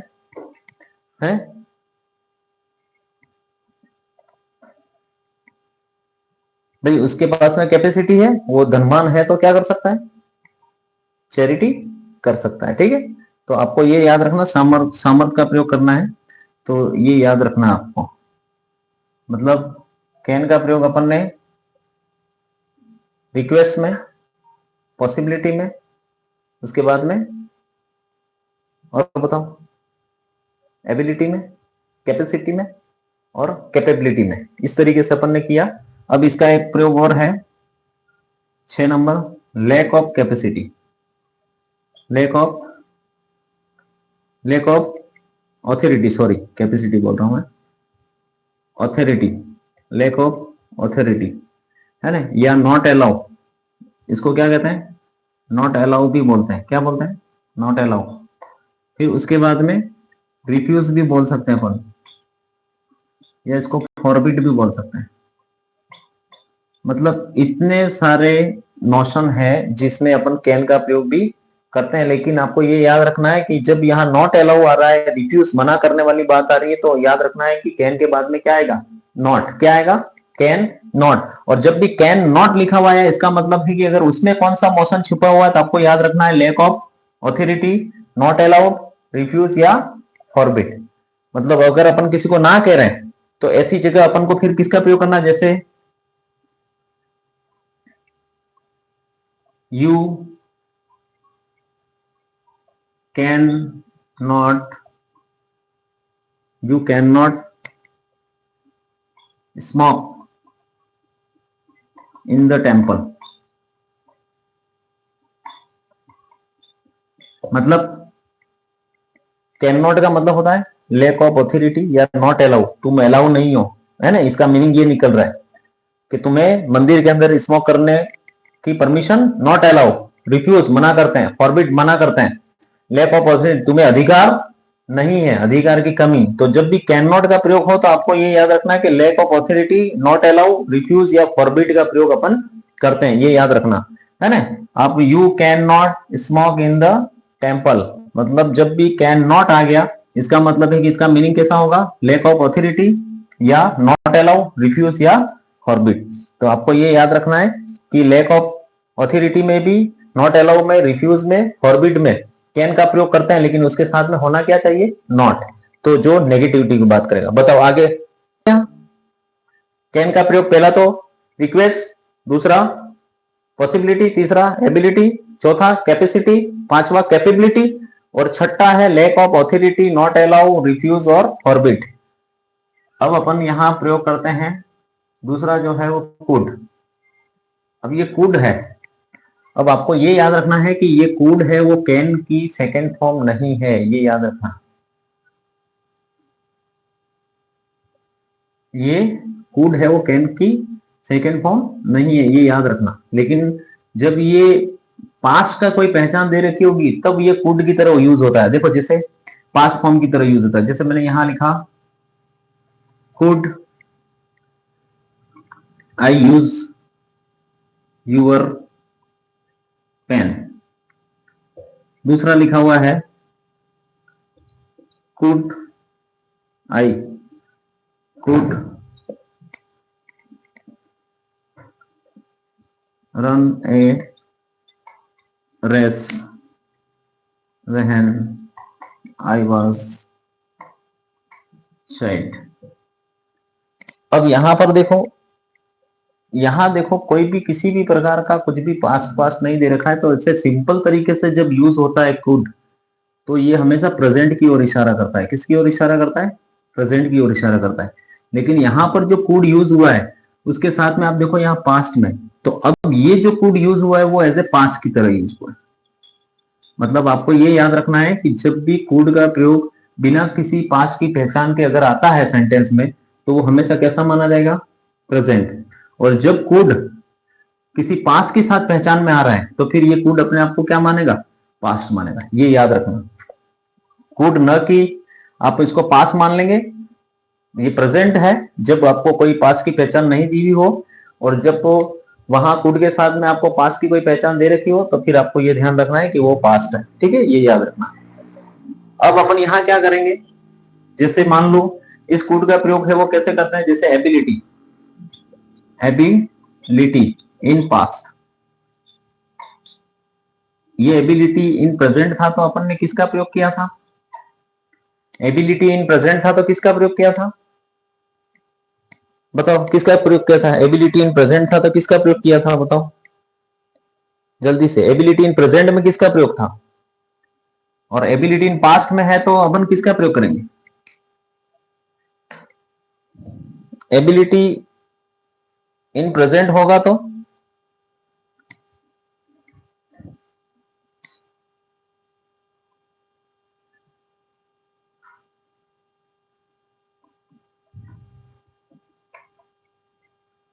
कैपेसिटी इन पास्ट होगा तो, या कैपेबिलिटी इन पास्ट होगा तो?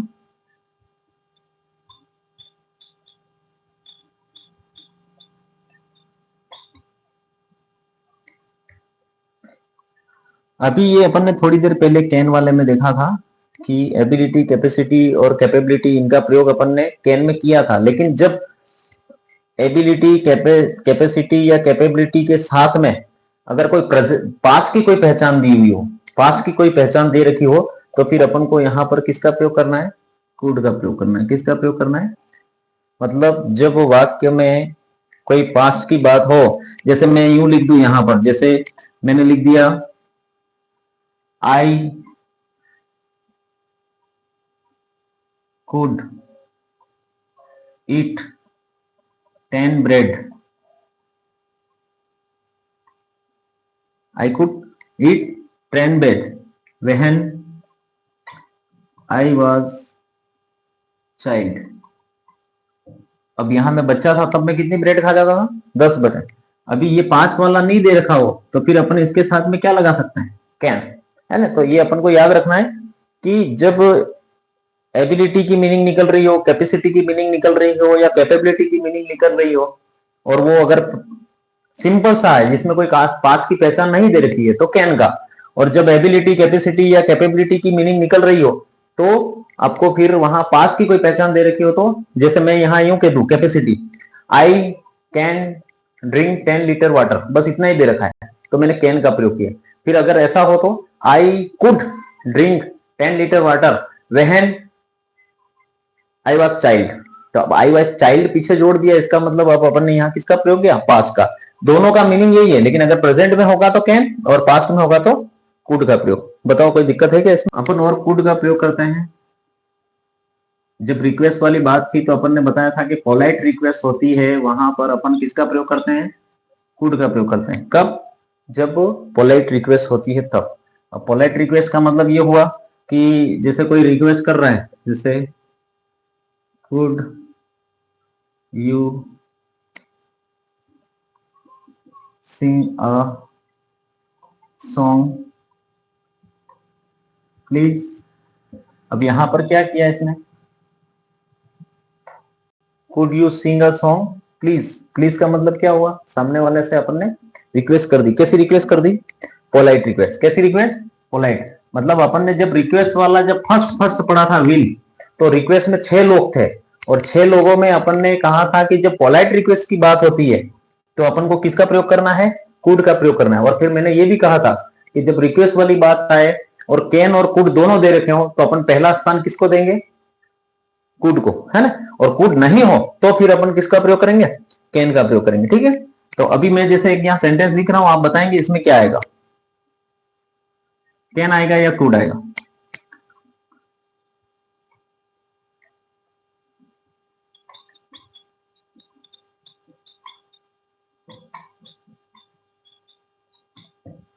बताओ इसमें जवाब, कैन लिखोगे या कुड? कुड, बिल्कुल साक्षी, आप बिल्कुल अच्छे से समझ रहे हैं इनको, और बाकियों का जवाब भी आना चाहिए अगर समझ में आ रहा है तो कुड, कुड यहां लिखेंगे। क्यों? क्योंकि यहां पर प्लीज के साथ में रिक्वेस्ट हो रही है, इसका मतलब कैसी रिक्वेस्ट हो रही है?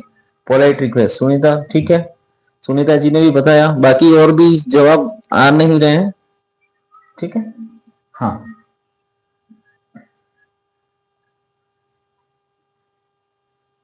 अब आपको एक बार याद रखना है, मैंने पहले ही कहा है कि रिक्वेस्ट की जब भी बात आती हो तो कैन और कुड जब दोनों दे रखे हो तो अपन पहला स्थान किसको देंगे? कुड को देंगे, है ना, पहली प्रीफरेंस कुड को देंगे। लेकिन आप ये भी याद रखें कि रिक्वेस्ट हो रही है और किसी का नाम दे रखा है पीछे, जैसे यहाँ प्लीज दे रखा है, अगर मान लो यहाँ किसी का नाम दे रखा हो तो जब नाम दे रखा हो तो फिर अपन को यहाँ कैन लिखना है, और अगर खाली ऐसे ही प्लीज दे रखा हो तो फिर अपन को यहाँ कुड लिखना है ना। जैसे मैं यहाँ एक याद रखना है, लेकिन आपको ये याद रखना है कि रिक्वेस्ट की जब बात हो तो कैन और कुड में से कुड को पहले प्रेफरेंस देते हैं। लेकिन एक बात ये भी ध्यान रखना कि अगर आप ये पूरा रिक्वेस्ट हो रही है और लास्ट में किसी का नाम दे रखा है, इसका मतलब जान पहचान वाले के साथ हो रहा है, इसका मतलब जब नाम दे रखा है तो आगे अपन को कैन ही लिखना है, ये याद रखना। और अगर नाम नहीं है और ऐसे पोलाइट रिक्वेस्ट है तो फिर अपन को कुड का प्रयोग करना है। जैसे मैं यहाँ सेंटेंस लिख रहा हूं, आप लोग उसका जवाब देना, ठीक है, जल्दी से। क्या जवाब आएगा कि इसमें क्या लिखेंगे क्या नहीं लिखेंगे? जैसे मैंने यहां लिखा,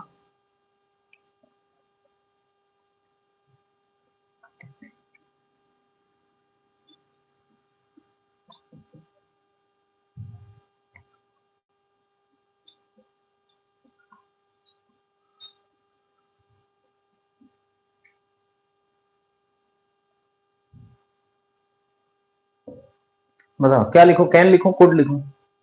कैन, बताओ। और एक ही जवाब आया, बाकी? हाँ,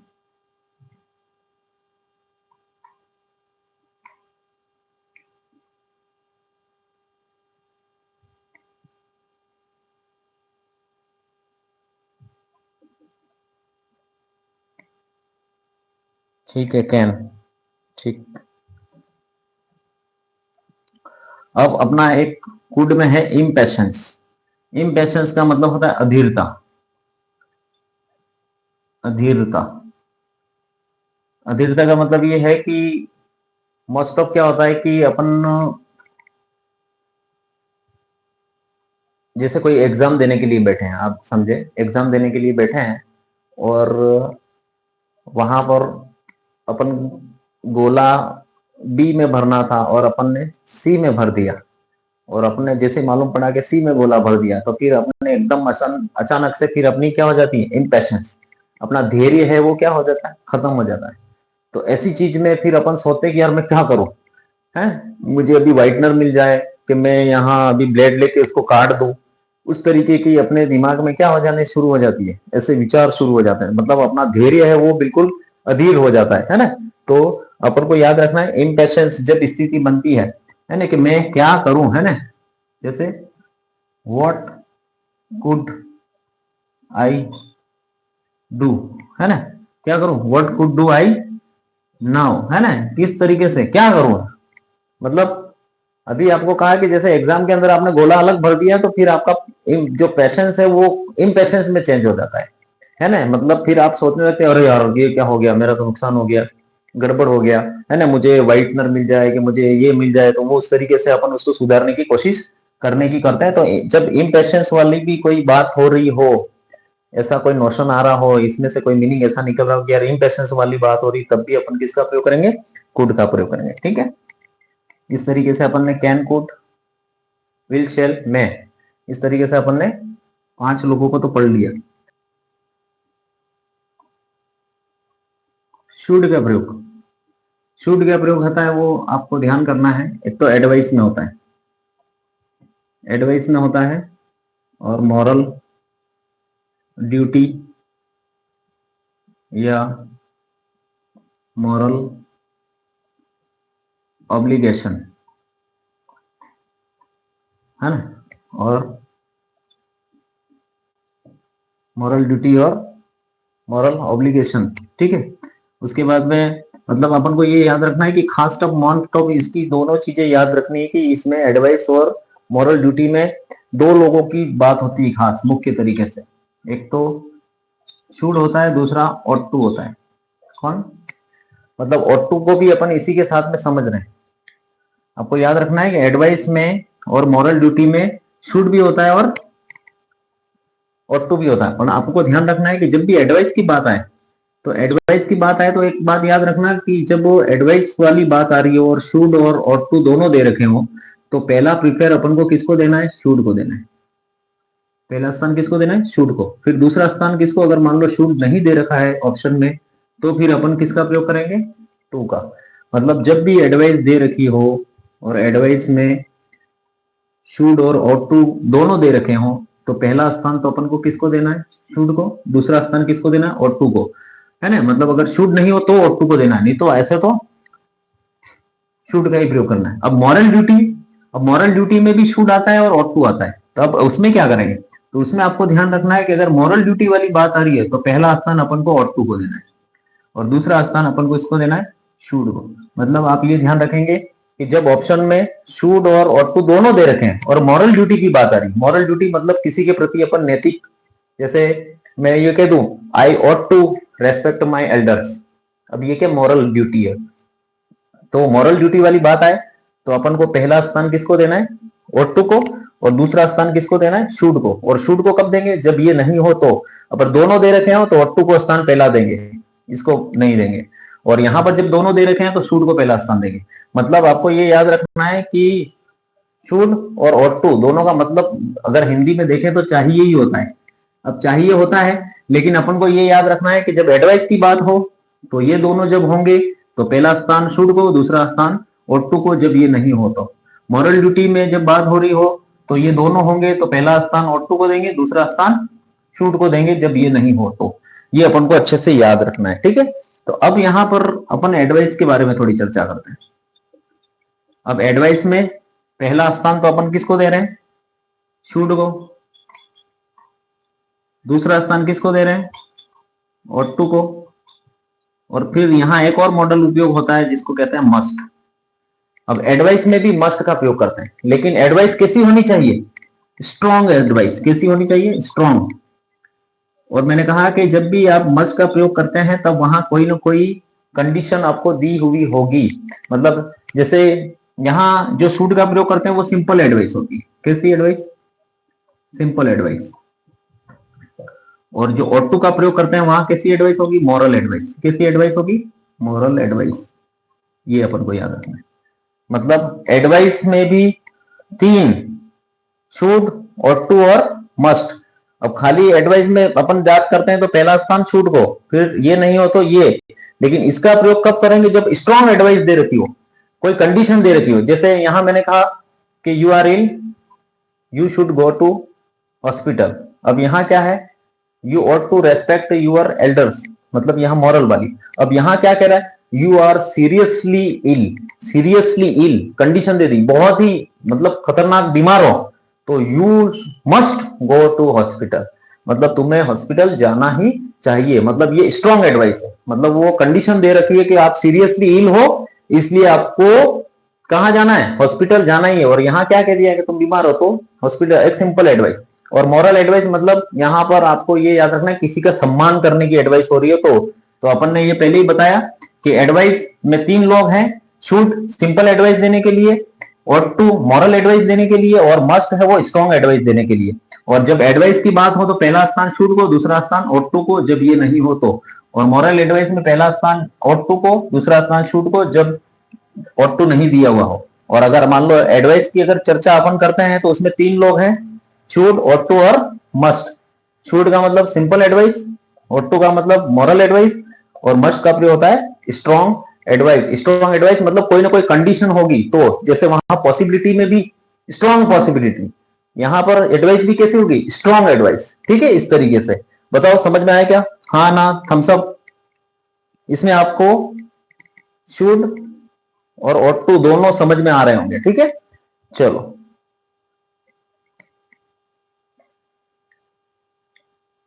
बढ़े क्या आगे।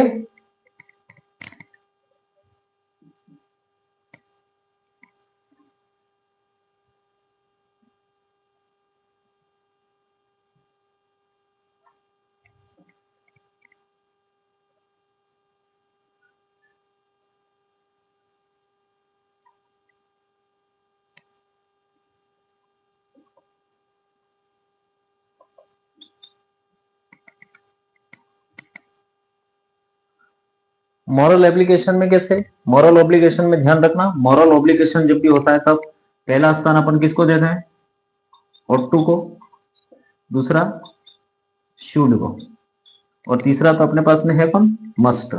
अब यहाँ जो ought to है तो वो कैसी कैसी एडवाइस होगी, सिंपल ऑब्लिगेशन होगा। कैसा होगा, सिंपल, सॉरी सिंपल नहीं, मॉरल ऑब्लिगेशन। कैसा, मॉरल ऑब्लिगेशन,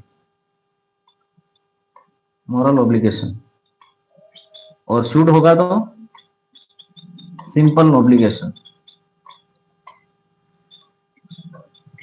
और मस्ट का प्रयोग करेंगे तो स्ट्रॉन्ग ऑब्लिगेशन। मतलब आपको ये याद रखना कि जहां पर भी मस्ट का प्रयोग करते हैं वहां पर स्ट्रॉन्ग वाली कोई ना कोई कंडीशन होगी होगी तो ही अपन को मस्ट का प्रयोग करना है, नहीं तो मस्ट पे जल्दी जाना नहीं है। अभी मॉरल ऑब्लिगेशन में पहला स्थान अपन को किसको देना है, ought to को, दूसरा देना है शुड को। मॉरल ऑब्लिगेशन वाली बात होगी, है ना, जैसे अपन ने यू कह दिया, जैसे मैं ये कह दू, you dashes, you dashes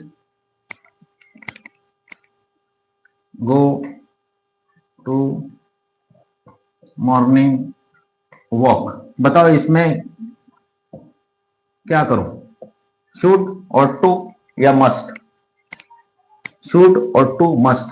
you dashes go to morning walk, you should लिखना है, ought to लिखना है या मस्ट लिखना, बताओ जल्दी से।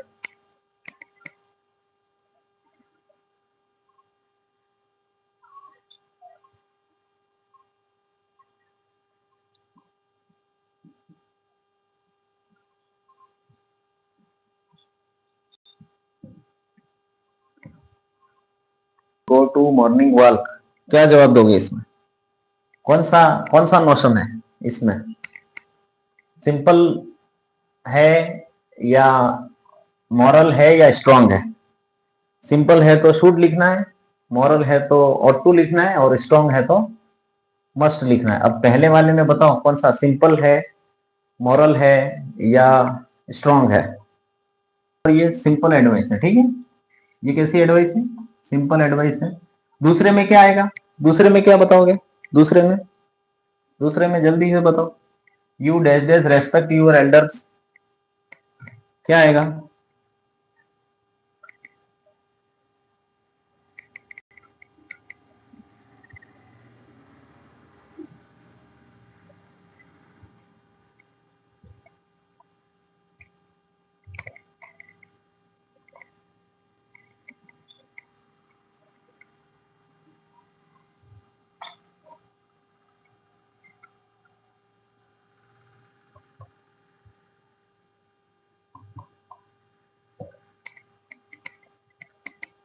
दूसरे में you dash dash respect your elders, simple है या मॉरल है या स्ट्रॉन्ग है। सिंपल है तो शुड, मॉरल है तो ought to, और स्ट्रॉन्ग है तो मस्ट। अब नीचे एक और मैंने सेंटेंस लिखा है, नीचे यहां देखो, you are seriously injured so you dash dash go to hospital. अब यहाँ पर कैसी एडवाइस है या कैसा आप बताएं, मॉरल ऑब्लिगेशन है, कैसा है, स्ट्रॉन्ग है, सिंपल है या मॉरल है। सिंपल है तो शुड, मॉरल है तो ought to, और स्ट्रॉन्ग है तो मस्ट। मस्ट जवाब आ गया है सुनीता जी का। और देखें, साक्षी जी का नहीं आया जवाब। दीपशिका जी कहाँ गए, दीपशिका जी, मस्ट। चलो बढ़े क्या आगे।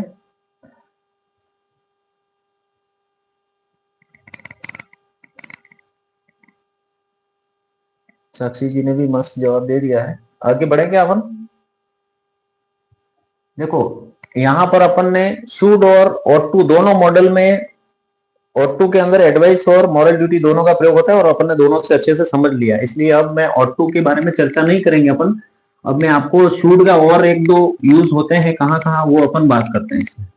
आपको ought to अच्छे से समझ में आ गया है, क्योंकि आपको यह याद रखना है कि जब भी मॉरल वाली कोई बात होती है, मॉरल ड्यूटी की बात हो या मॉरल एडवाइस की बात हो, तो वहां पर ought to का ही प्रयोग करते हैं। और उसमें भी आप ध्यान रखना कि जब मॉरल एडवाइस दे रखी हो या मॉरल ऑब्लिगेशन दे रखा हो तो आपको ought to का प्रयोग करना है। ठीक है, अब अपन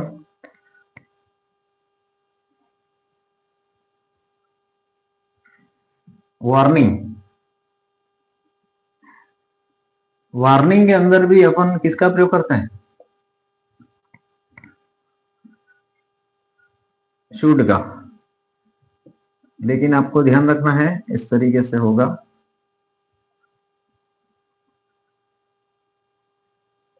ये बीच में क्या लिखा हुआ मिलेगा आपको, लेस्ट। क्या लिखा हुआ मिलेगा, लेस्ट। अभी जब ये लेस्ट लिखा हुआ मिलेगा तो इसका मतलब आपको यहाँ जिस मॉडल का प्रयोग करना है वो कौन सा मॉडल होगा, शुड होगा, ये याद रखना है ना। वार्निंग कहते हैं अपन या इसको कंडीशन कहते हैं, जो भी, लेकिन आपको किसकी ओर ध्यान करना है, लेस का। किसका प्रयोग करना है, लेस का। अब देखो कैसे करेंगे लेस का प्रयोग। अब जैसे मैंने यहां लिखा run fast lest, lest you डेस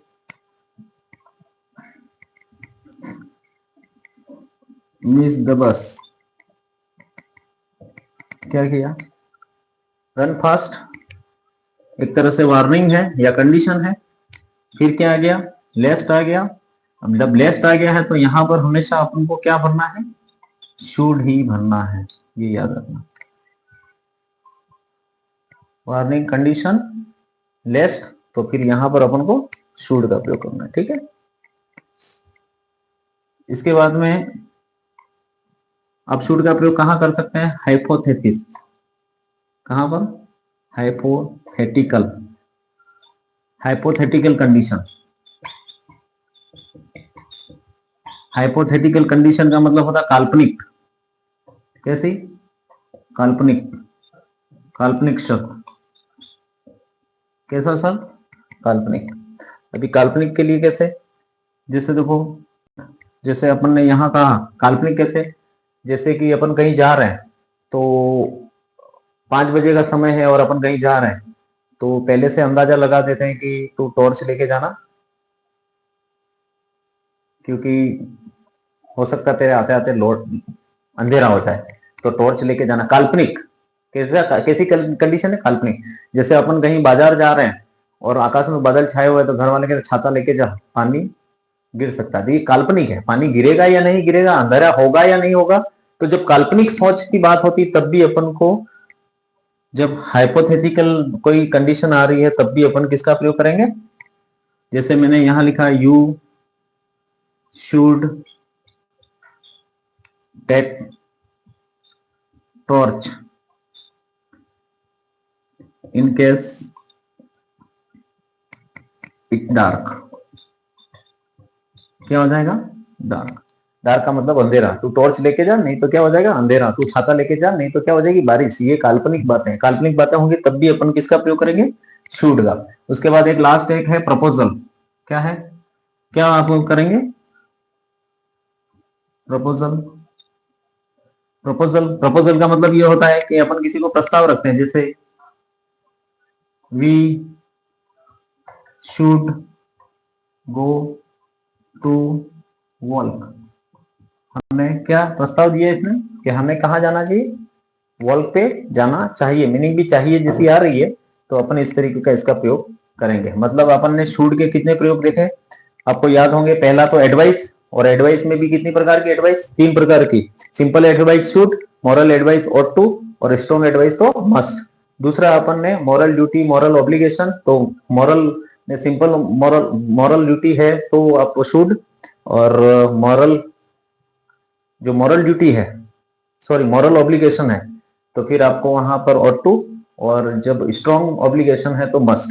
फिर उसके बाद अपन ने देखा किसका प्रयोग, वार्निंग कंडीशन देने के लिए या लेस्ट बीच में हो तो, फिर एक हाइपोथेटिकल मतलब काल्पनिक काल्पनिक बात बता रहे हैं तब भी अपन किसका प्रयोग कर रहे हैं ये, और प्रपोजल जब भी हो तब भी अपन किसका प्रयोग करेंगे, शुड का। ठीक है, तो इस तरीके से आपका ये शुड हुआ। बताओ आगे बढ़े क्या, परमिशन।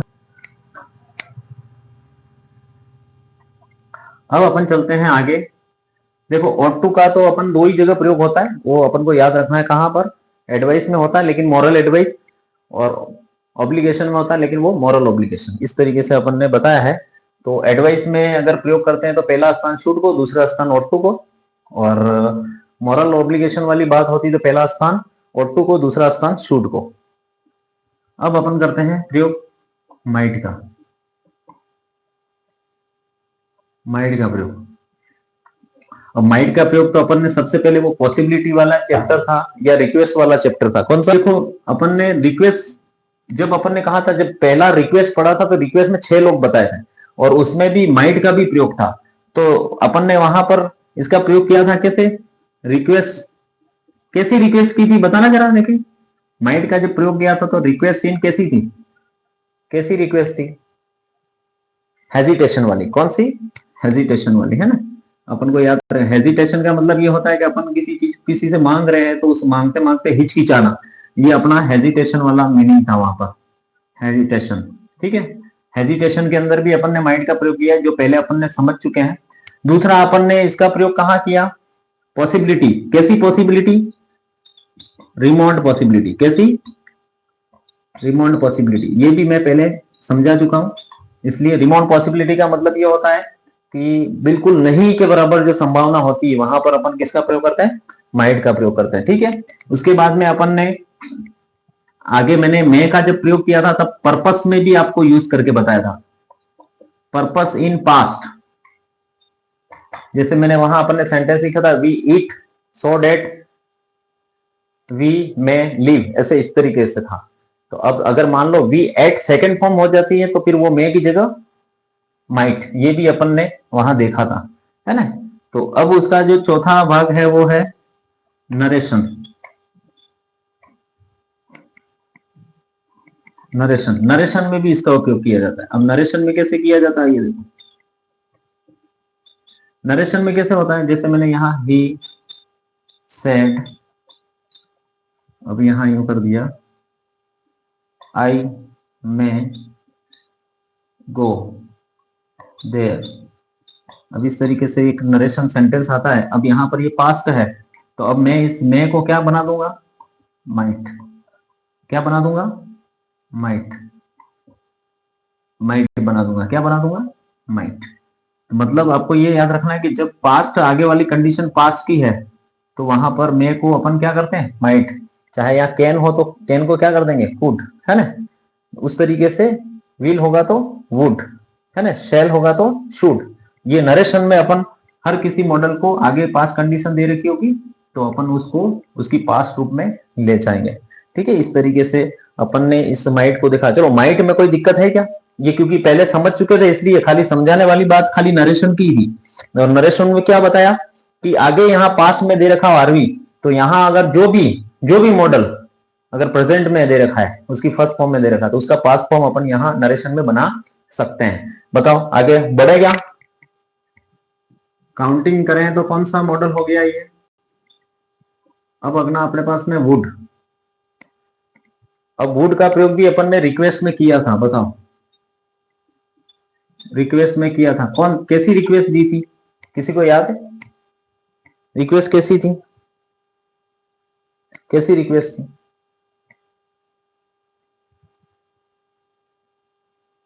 बताओ कैसी रिक्वेस्ट थी।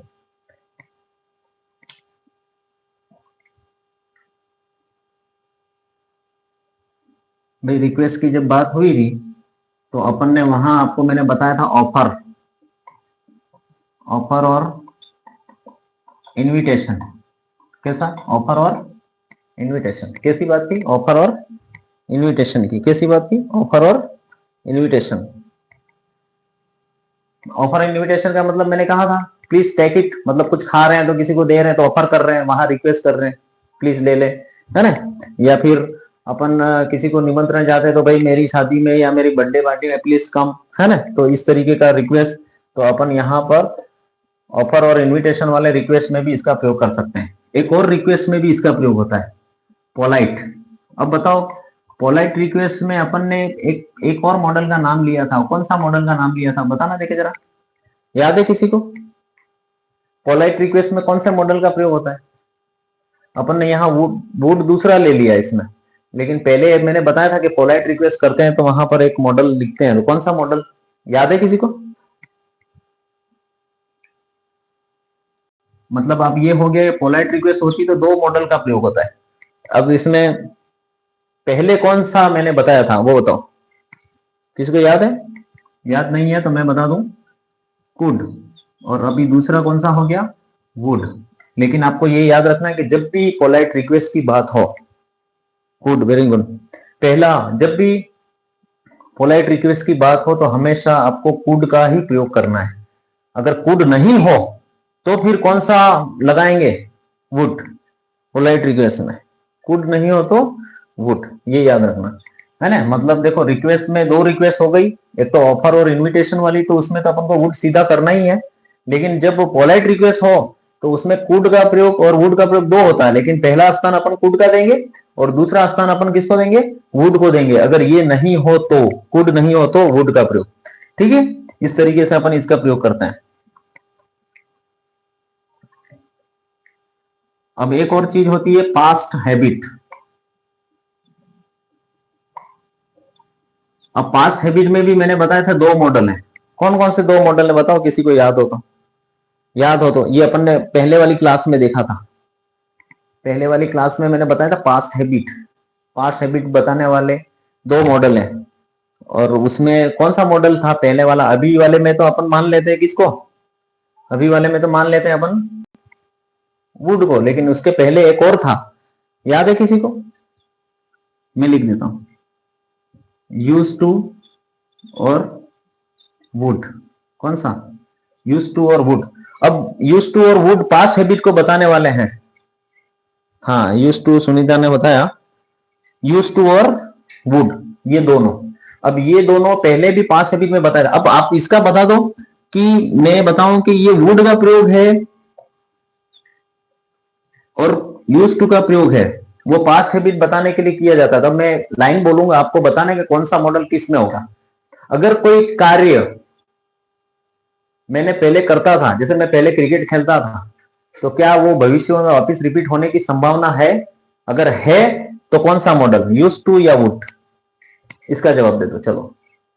अगर मैं पहले कोई कार्य कर चुका हूं, उसकी वापस रिपीट होने की संभावना है, इसका मतलब है कि यूज टू या वुड जवाब आएगा।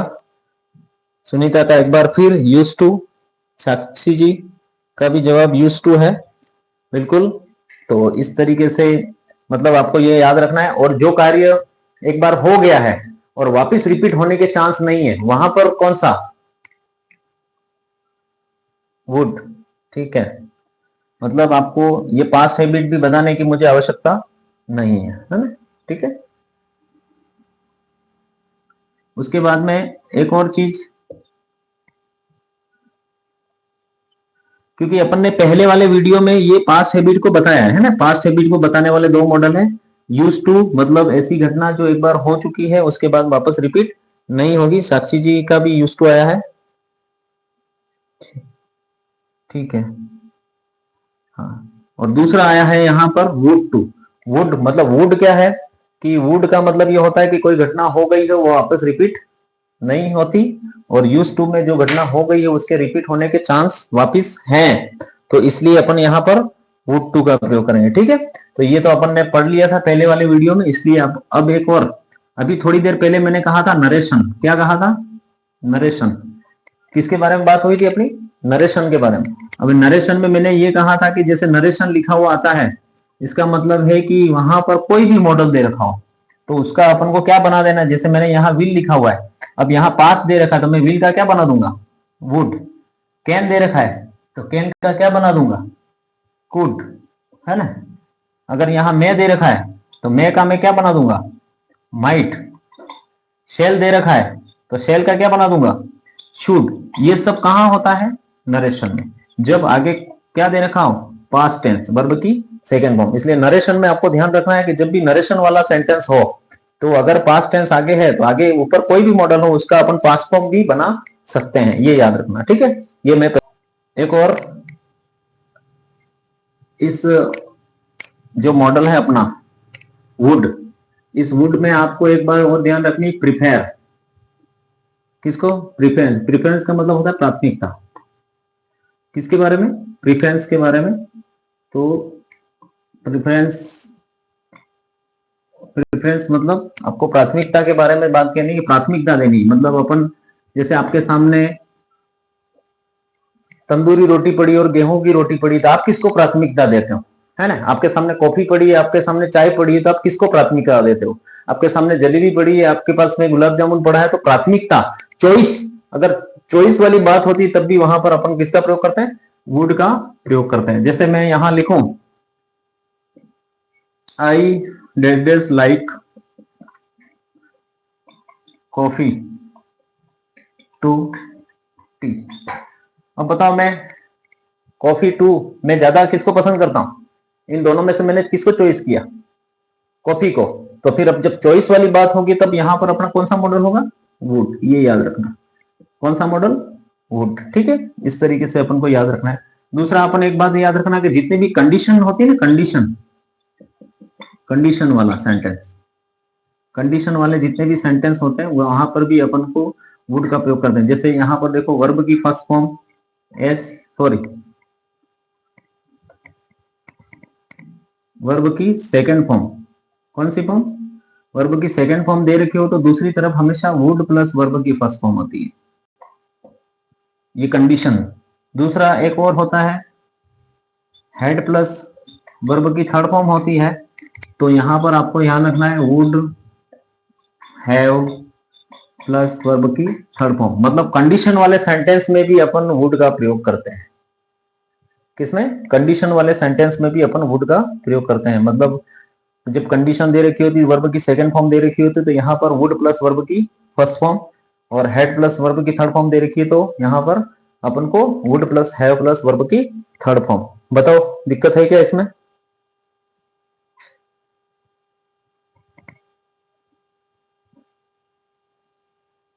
एक और अपन इसमें उदाहरण में लिख के बता देता हूं। जैसे आप यहां लिखें, एक आप लोग आंसर बताएंगे ना, एक दीपिका हैड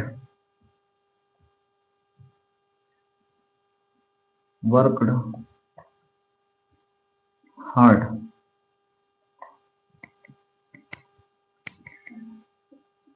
शी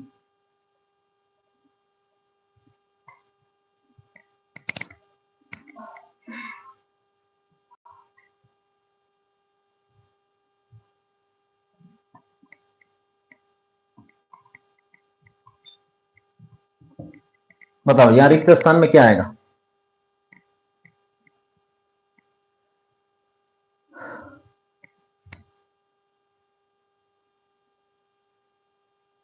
ये कंडीशन इफ लगा हुआ है, इसका मतलब यहाँ कंडीशन वाला सेंटेंस है, और कंडीशन वाला सेंटेंस है और यहाँ पर अपने पास में क्या दे रखा है, हेड प्लस वर्ब की थर्ड फॉर्म। तो फिर यहाँ क्या आएगा,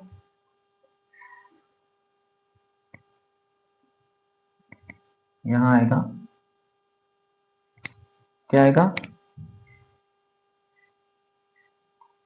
वुड, वुड प्लस है प्लस वर्ब की थर्ड फॉर्म, ठीक है। इस तरीके से यहाँ पर ये अपन ने वुड देखा। अब अपने पास में एक लास्ट